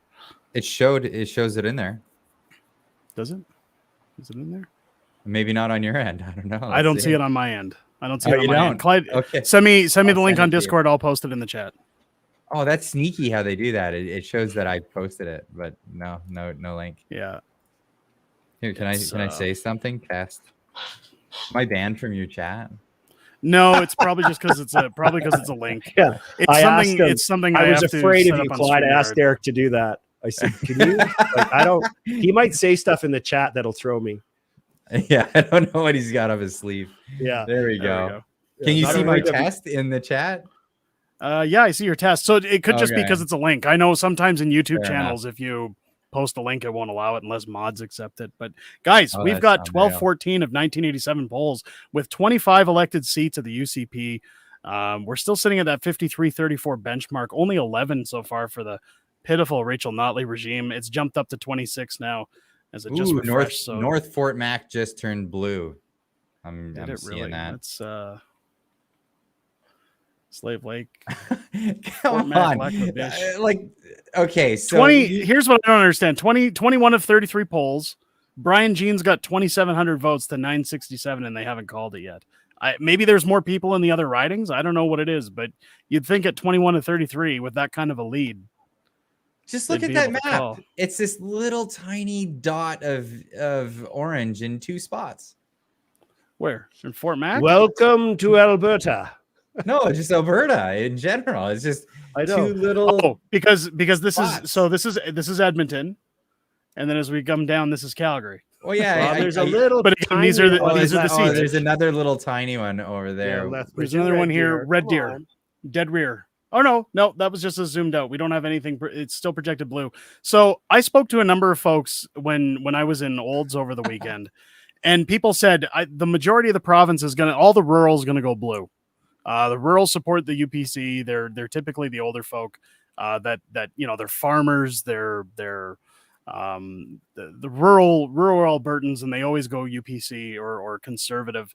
They said where you're going to see the seats is where it matters in the battlegrounds, and that's municipalities like Calgary and Edmonton. And sure enough, that's exactly what we're seeing. Well, So we if got we the go down Lethbridge here, and the CBC is showing Alberta new Democratic Party in Lethbridge, both east and west, winning right now, but it's really but close. again, 15 of 21 polls, and it's 8,600 to 7,100. I mean, 52 to 43% in terms of the gap, which I mean, that's not even a 10% lead. It's just under a 10% lead, which I mean, that could change. But Lethbridge typically has gone orange, so it wouldn't surprise me if it goes that way. It's Calgary pay again. I'm still watching. I just want to see Dennis Ram get called out and be told he's not getting his seat, because there's almost a 3,000 vote difference here. 55 to 42, 11 of 15 polls. So we'll see. We'll see what happens to Dennis Ram. How's Art Pawlowski doing? Let's take a Check look in at on that. Art. Let's check in on poor Art.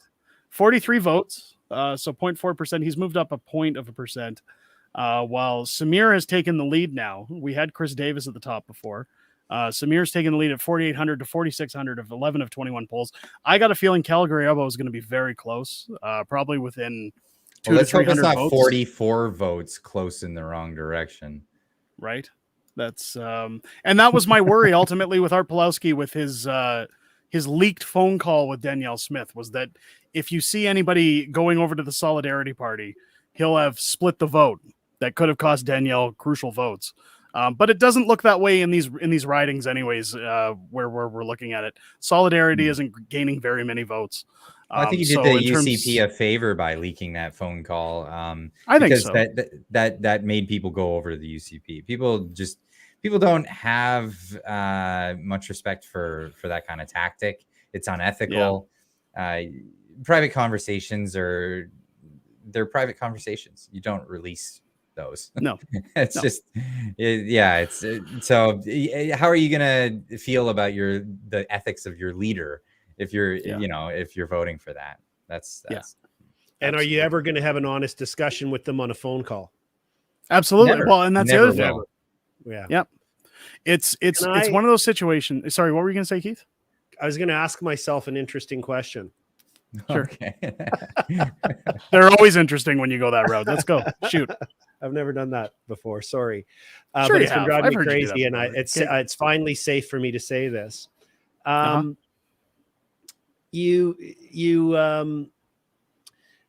is it that an elected official, if they see individuals facing prosecutions that they don't think they should be facing, what do you do about that?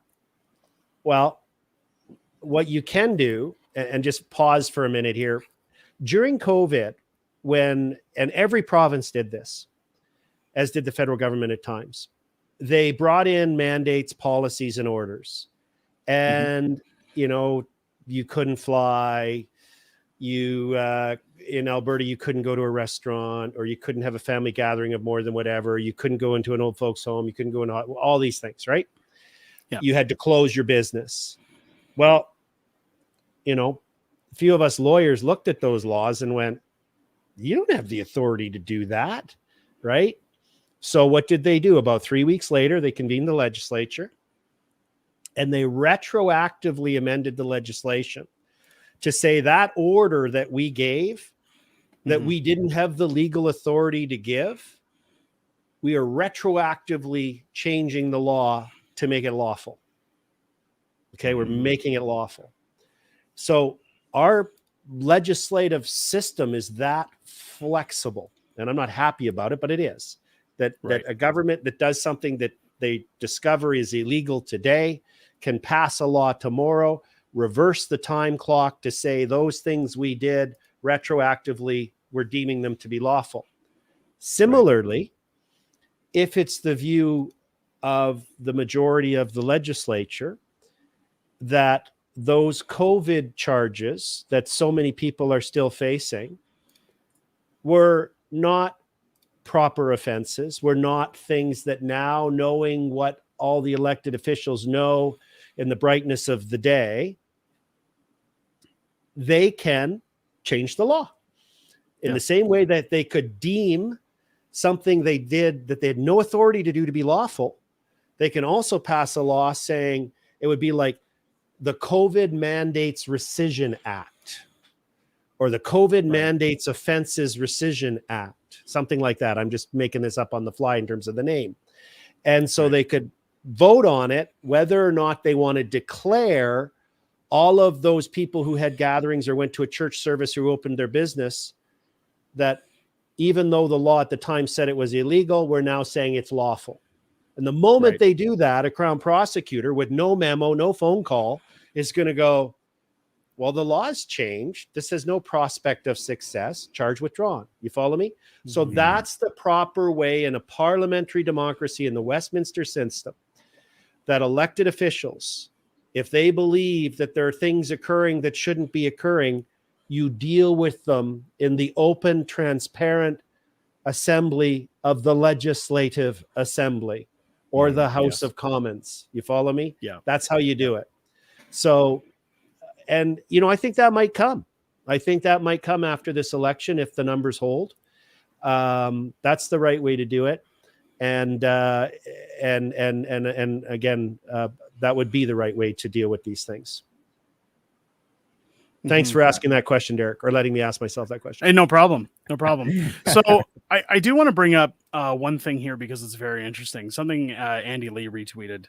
Let me just pull that up into the browser since I'm not signed in on the browser we're watching the results on. Question to the electronic ballots. Elections Canada. Now, this was posted about half an hour ago. Elections Canada just announced an investigation into the vote counting in Alberta. Apparently, only 72 of 250 automated voting machines are working. It's a major breakdown. Hashtag Alberta election. What does this spell for us? Are we going to see some kind of messing around here? Again, we're already at 29 elected seats for the UCP. I don't know if there's margin to see all of a sudden like something similar to what happened to Joe Biden. But I mean, what do you make of that, Keith? It just sounds fishy. Yeah. Yeah. Is it for real? I don't know. I mean, they're saying Elections Canada reported it. I'm going to already call bullshit on it. Okay. And here's why. It's when was that? Did you say that was posted? It was about half an hour ago. Elections Canada posted it. All right. Elections Canada. Well, someone go check their website first. That would mean it's so that would have been at 12:30 at 12:30 at night. The bureaucrats in Ottawa, because they work hard. Those guys work so hard, man. Joking. Right? 12:30 at night. Not going to wait till the morning to discuss it with the minister that they report to, not to get advice from their legal counsel and the attorney general, is going to issue a press release on Twitter or otherwise that fundamentally taints a contentious election. I'm calling bullshit. Good. I'm just, that's just pure deductive logic. I don't have an inside, I haven't had a call from somebody. So one place I want to ask you a question as a lawyer, because I'm sure you have, even though you don't work in provincial law, I'm sure you understand the basic principles of what the argument during debate with Danielle breaking ethics laws and having conflict of interest with Crown prosecutor. I do not understand the law, but I can understand a premier going to the Crown prosecutor and asking, do we as a province have a vested interest in pursuing these charges? And I know that she did not go to the Crown asking for specifically Art Pawlowski. I believe she's asking in general when we're talking about Coots, when we're talking about Pawlowski, when we're talking about anybody that received any kind of charges, is it worth pursuing? So what do you think Rachel Notley's running on when she keeps insisting, even though Danielle Smith was, I guess you could say in a form exonerated of those charges, that they continue to say it's a conflict of interest? So there's two things there. First is the allegation. There's two allegations. One is that she contacted her Minister of Justice and asked for his advice as to how could this be dealt with. And there's no dispute. No one's disputing that occurred.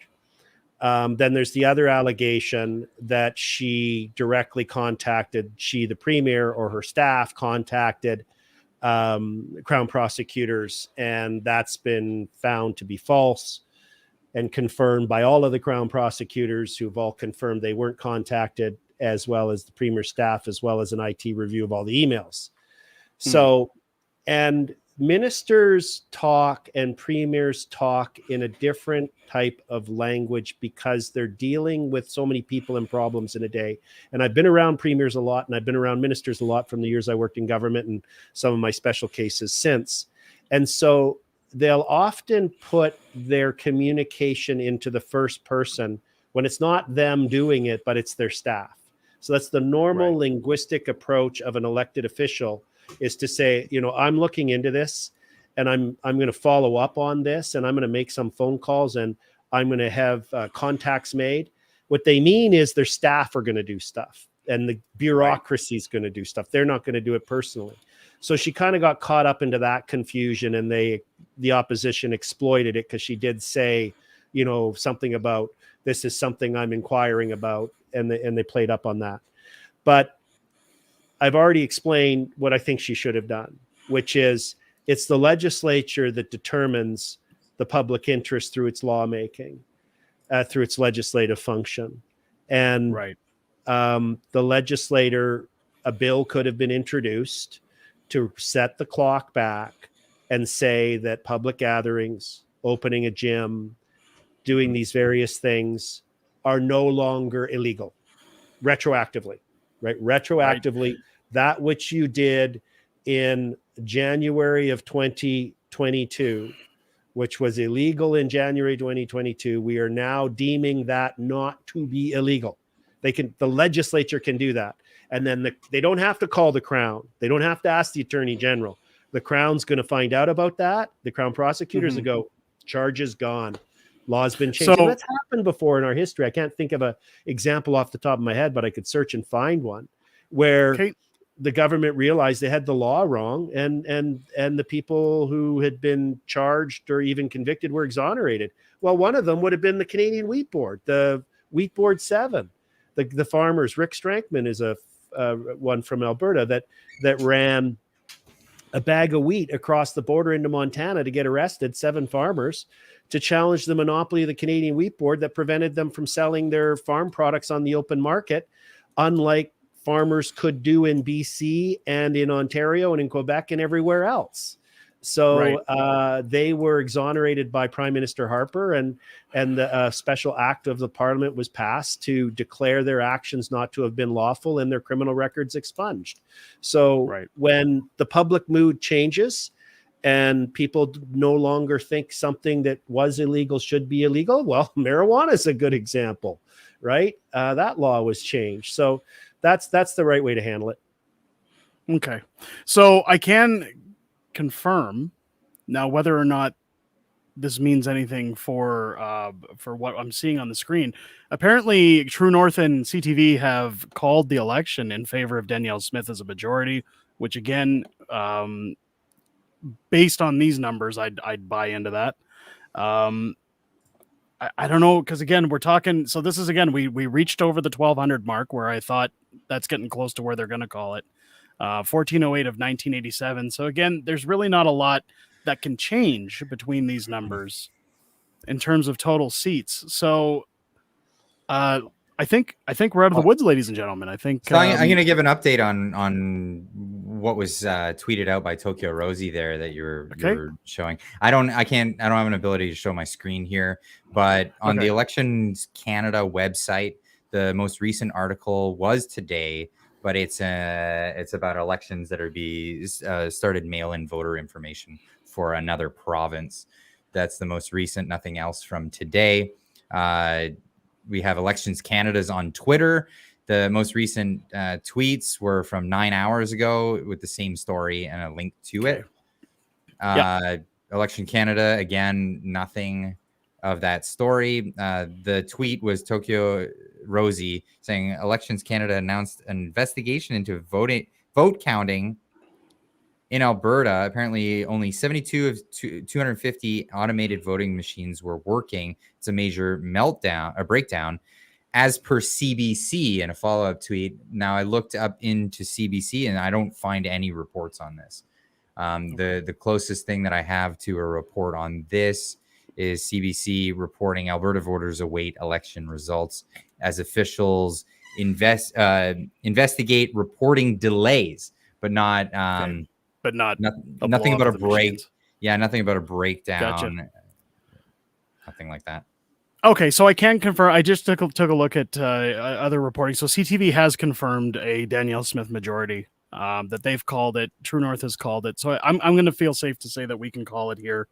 Again, the 52-35 number has not changed in the last 2 hours. No, that's not going anywhere. It's stayed there, and I don't think it's going anywhere. But I just wanted to touch really quick on this super chat from Hugh Jass.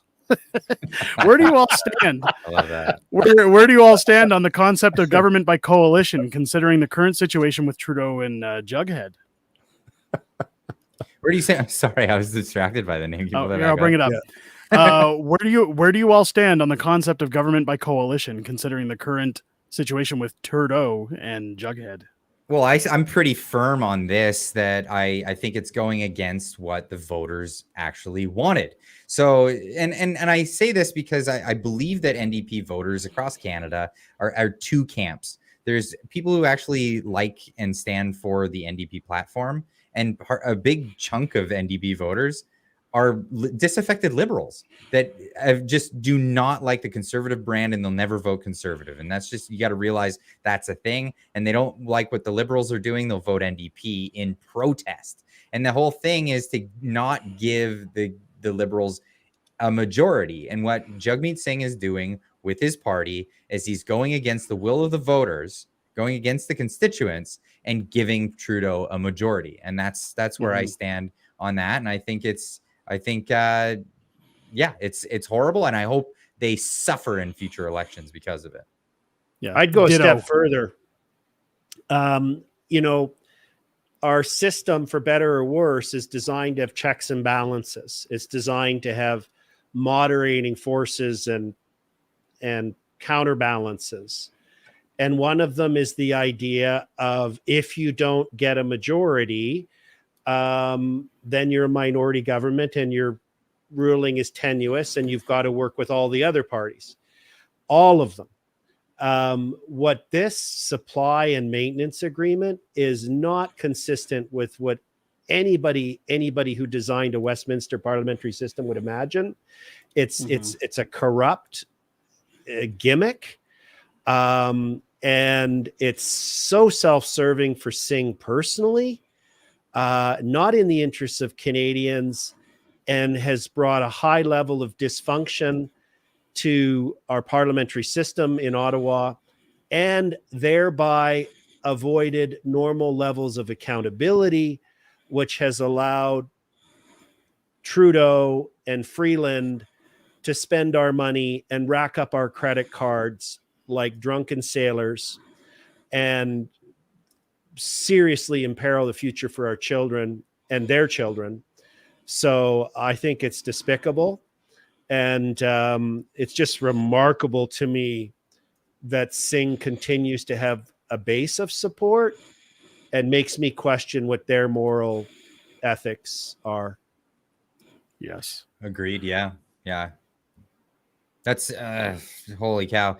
It's really, it's what checks and balances do we have in our system? And this is something that's been brought up recently to my attention and in discussions that I've been having with fellow Canadians here. And it's the idea of, well, what do we do in a situation where, especially with all this stuff coming out in the federal level of interference from China, and just how deep this runs and how horrible it is. CSIS directors testifying, saying that this has been going on for a long time. It's criminal. Recommending jail terms for people if they're caught in these acts. And what sort of protections do we have from a corrupt system that's designed to protect its own people at the top? If the King of England won't step in and say, well, we've got a corrupt leadership in this colony that we have, as our system lays out, what other checks and balances do we have to mitigate this kind of corruption at the top, involving, the judiciaries and all these actors? Well, we were supposed to have a Senate. We don't. Well, the Senate's just corrupted. A patronage pit, right? It's a complete patronage pit. We've seen that over and over again. The number of times, even on C11, oh, maybe the Senate's going to save us. No, they're not. No. C69, maybe the Senate's going to save us. No, they're not. No, they don't care. And it was really designed to anticipate the imbalance that would result from having a very large population disparity in a large geographic country. And that's why the Senate appointments are by the existence of the province, not by the population of it, right? Like a riding is at the House of Commons. So that was one of the checks and balances. But the Laurentian elite, in my view, as a student of Canadian history and political science in my undergrad and my adventures in adult life, they didn't want to see that. They were going to lose too much control. So they, by convention, corrupted the Senate, and it's just a rubber stamp place for people. You just look at the people, and it's awful. It's just an awful place. I feel bad that they must just feel dirty.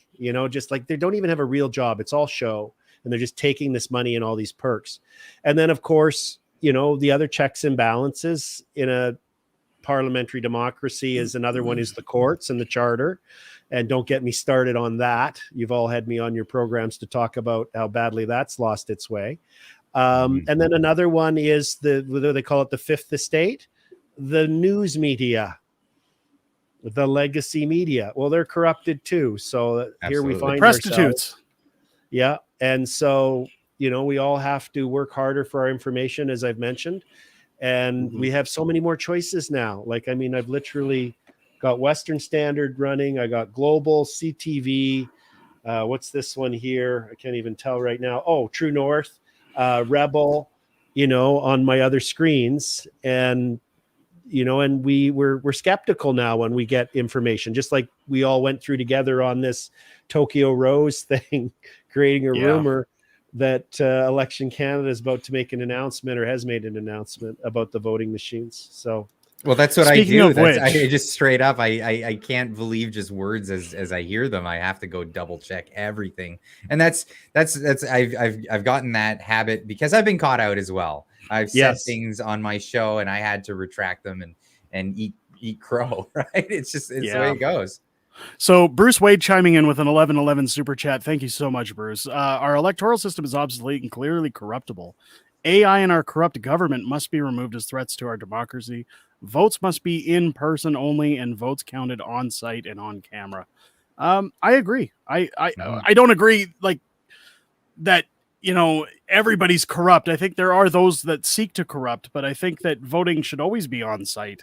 I think that the biggest problem when you look at society today, when you look at things like DoorDash and Skip and buying even video games and movies online, nobody goes outside and socializes anymore. Nobody does anything. It's all about convenience. And the problem is the ability to corrupt those things and put things out of business, but also at the same time with your votes, you don't know who's tuning the machines. And I think, I guess I'm an old school person that I was always told that whenever you do something, even in business, you always get it in writing. And there's nothing more definitive than somebody's signature on a piece of paper. So I do believe in voting in person. So the old saying was ballots, not bullets. And this was the idea behind, a free and fair election for people, was the idea that you don't have to go to war for political change and for change to occur. And this is what we hold dear. And it's times when those things are uncertain, when people turn to the other option. And I don't want to see that happen in my country. I want to see fair and open elections. And I don't want to see shrouds of secrecy. I don't want to see slimy, backdoor dealings. And this is what creates doubt in these situations. If we can work our best to make things transparent so that there is no doubt, then we'll be so much further away from violence erupting, because that's the inevitability of secrecy. Right. Yeah. Calgary elbow again. I'm just trying to catch up on some of the battleground ones we were looking at earlier. For sure. 15 of 21 polls reporting. Still very close between NDP still has a slight lead for Elbow. Now, Elbow is the one that always gets me, because this is the one that was this was Ralph Klein's old riding. And this is the one that everybody said will never go NDP. And yet they have a little bit of a slight gain with 15 of 21 of 8,400 to 7,700. It'll be interesting to see where that comes out. But again, Art Pawlowski sitting in last with 70 votes. It's poor Art. He's I don't think anybody from the Solidarity Party got any seats tonight by the looks of it. No, there's as no I way predicted.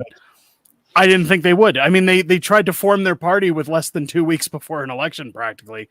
It's not going to happen. But of course, Dennis and Ram solidarity is out. over what? Well, that's just it. Solidarity over what? A little bit of a moot point there, but Dennis Ram not It's just taking his seat. Catchphrases and slogans, right? They don't mean anything. Tanya, get rid of the Nazis. Tanya Fur taking her seat back from Dennis Ram. She's not going to lose it, so that's good. Calgary Pagan re-electing her in that situation, so Dennis Ram can go laugh about dead people all he likes in the comfort of his own home, because now he doesn't have a job. Where was the Sherwood Park scenario? Sherwood Park. One of these levels where I thought Sherwood was almost set to go NDP, and it's been called. Or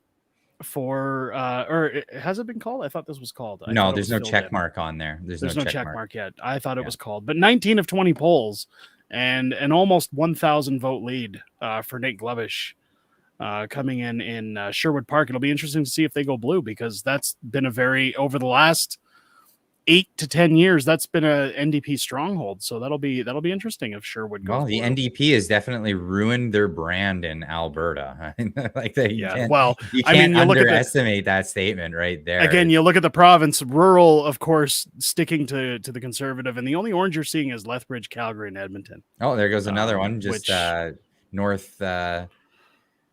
North Fort Mac just confirmed that, did it not? Fort McMurray, Electlabish. So Brian Jean reelected, and again, this was a large lead. I thought they should have called this one earlier, but I guess they can't until so many polls come in based on. No. I think Fort McMurray Wood Buffalo just decided. Yes, Tanny Yao has won. Yeah, and again, the 52-35 hasn't changed with CBC declaring a UPC government. So people can sleep well tonight. Everybody can sleep easy knowing that democracy has once again reigned supreme. And it looks like 4 years of hopefully lower taxes, better jobs, oil and gas being pushed, and maybe even a little bit of a fight when it comes to royalties that we pay out to other provinces. Keith, do you see that changing at all? Do you think Danielle's going to go head on into that fire? Well, are you talking about the equalization payments that Alberta sends to Ottawa? Yeah. I always say transfers, but yeah. No, I what I hope she does is, I think we need to, in no order of priority here, but just we need to adopt the approach of Ontario and Quebec with respect to policing and get rid of the RCMP. They're just completely co-opted by the federal government. We saw that in spades through the emergency order inquiry in the fall, into the invocation of the Emergencies Act for the Freedom Convoy. I think you're going to see her pull back from things that the federal government can control, including our participation in CCP. Is she going to go as far as saying, we'd like to be like Quebec and collect our own taxes? Thank you very much. Because when you collect something, you can withhold something. And that's just a practical thing of power.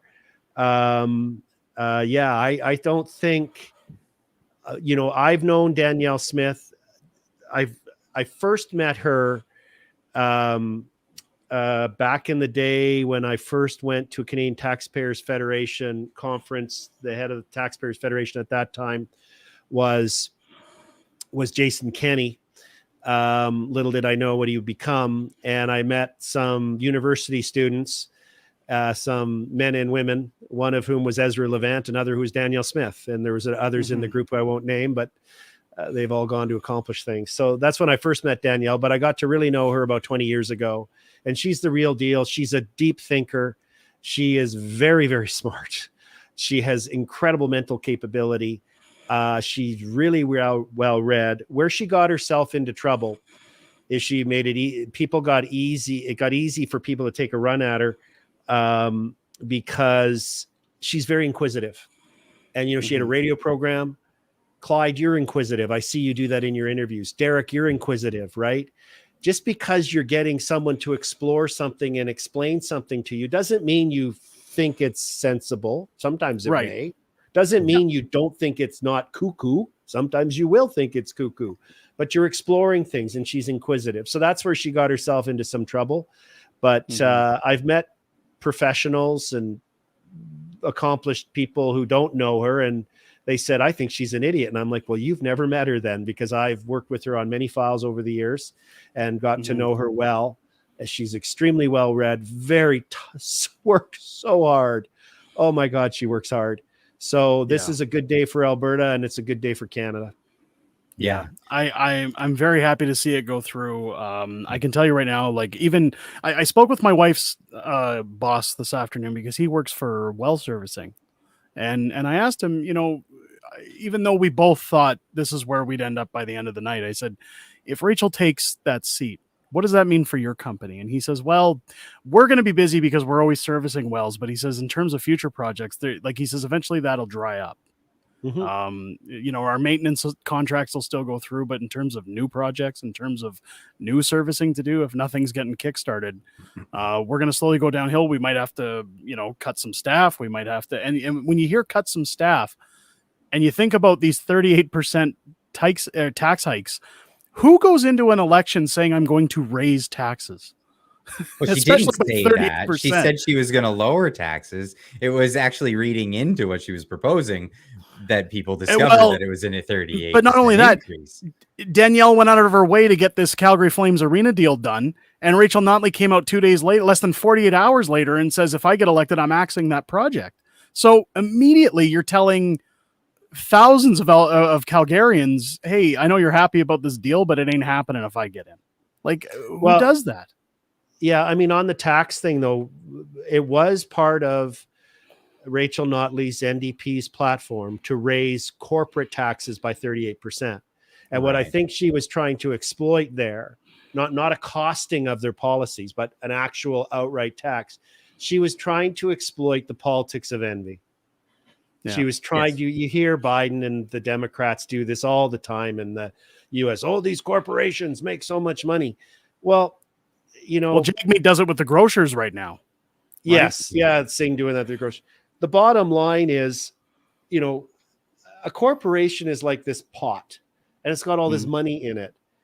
It doesn't do anything until it leaves it. So the workers get paid salary. The president gets paid a salary, and he gets taxed on his salary, or she does, as do all the workers, right? They pay incredible amounts of property taxes. companies, particularly if you've got manufacturing and stuff. If you saw the annual property tax bill that most businesses of any scale pay, it would blow your mind, right? Just huge amounts of money. So there's all these ways in which government grabs money from corporations and gets its share to, on top of that, say, we're going to take another 38% is really punitive. Capital can move. It's like, I always use the analogy, like there's 5 restaurants. If you have 5 restaurants in town and one's going to treat you like crap, you're not going to go to it. You don't care. Absolutely.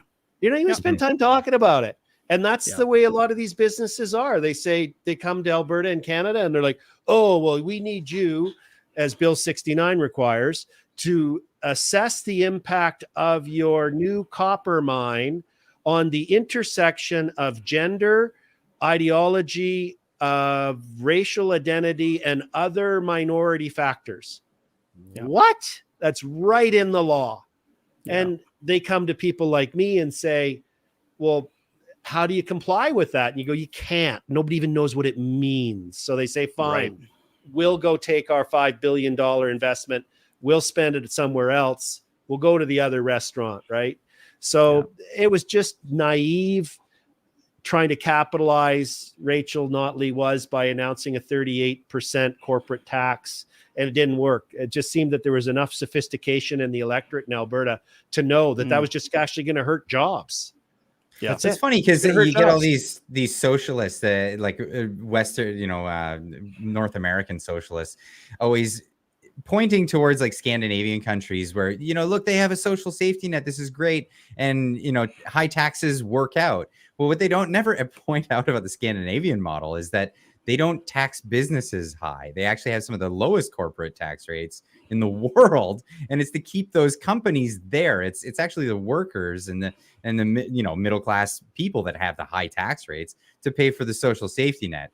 They understand full well, if they tax the crap out of businesses, that they're going to leave. Like you said, capital is mobile, and they don't have allegiances. They go where business works. And in a state of nature, the level of capital is zero.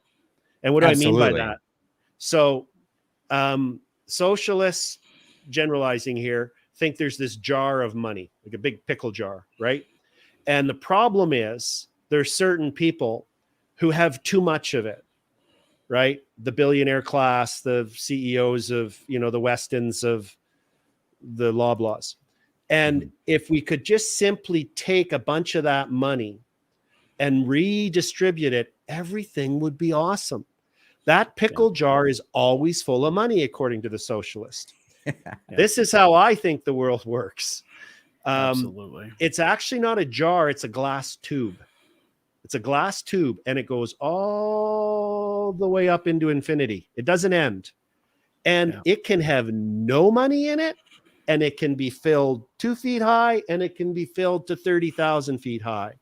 And if you screw around too much and cause people not to invest in your country or your province or your city or your county or your municipality, there'll be less money in that tube, right? Yes. And that's what people on the right get afraid of, is like, look, you guys, if you keep making these policies, you're going to drive capital away. There's going to be fewer jobs. There's going to be fewer dollars. There's going to be fewer taxes and other things available to pay for schools and roads and hospitals and social services and mental health and addiction treatment and so on. Whereas the socialist says, what are you talking about? We just got to take more money from the billionaires. Geez, you guy. Yeah. I see Notley's getting up to give a speech. Yeah, she is. And I was just about to say that there's something going on with Chrome. I can't get audio on those. So what I'm going to do, ladies and gentlemen, next place that's going to run up to is the municipal. So Jody Gondek is going to be the next to get ousted, and I will be facing off with her in that election. And people have asked, are you going to bring a broom to clean up the streets? No, I'm bringing a convoy with me of trucks. And I'm going to haul into Calgary, hopefully with Keith and Eva to keep me out of trouble, because I know my mouth is going to get me into trouble. But that mayoral campaign is going to kick off next. We got experience, on the ground experience. I do want to kick in really quick with these 2 super chats with Bryce Wade coming in with 1121. Thank you so much, my man. How much of a democracy do we still live in if we get to use our voice and our vote when our government allows us to? How do we have an effect on policy without a way to discuss it with our leaders? I fully agree. There was another 1999 super chat that has come in from Val. Thank you so much, Val. Can I get that in the there's a lag here. Where are we? Sorry, Val. I can't get it up on the screen. There's a lag, but I'll read it. Calgarian living in Texas, watching elections. Can I hear your gentleman's take on how we managed to transition blue and white collar Calgary and Edmonton to hardworking individual in 2012 to free handouts of NDP in 2023? So how do we go from blue collar to free handouts? Well, it's quite simple. You look at what happened during COVID, especially COVID, when you looked at I was going to say the UBI, but they're pushing for a UBI, a universal basic income. When you look at the what were those payments called again that they did the CERB payments? The CERB payments. The CERB just convinced people to stay home and do nothing to get paid. And people got lazy. And that's a lot of the things you notice with NDP votes.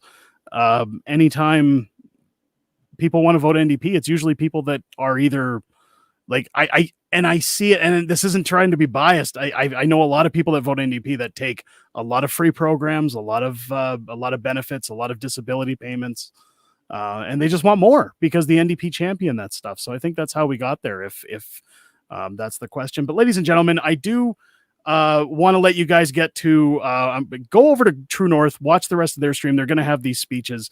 I want to take a minute to thank my guests, Clyde, because I know you got to work in the morning, man, and we've kept you here very late. So thank you, Clyde, for being here throughout this entire stream. You really hung out like a champ.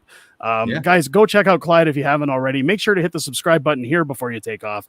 What a turnout tonight. Thank you for all the new members, the super chats, because again, we got demonetized. Ladies and gents, thank you for coming in. Keith Wilson, thank you for spending your time with us. It's good to chat with you again. Hopefully we can sit down and chat in the near future as the municipal stuff kicks off in Calgary. And thank you again to everybody who came out tonight. Boy, sleep easy, guys. Things are going to get better. At least we hope so. I hope you guys have a great night, and thanks for tuning in. Head over to True North, check out the victory speech and Rachel Notley's sobbing, and I will catch you on the next one. Have a great night, everyone.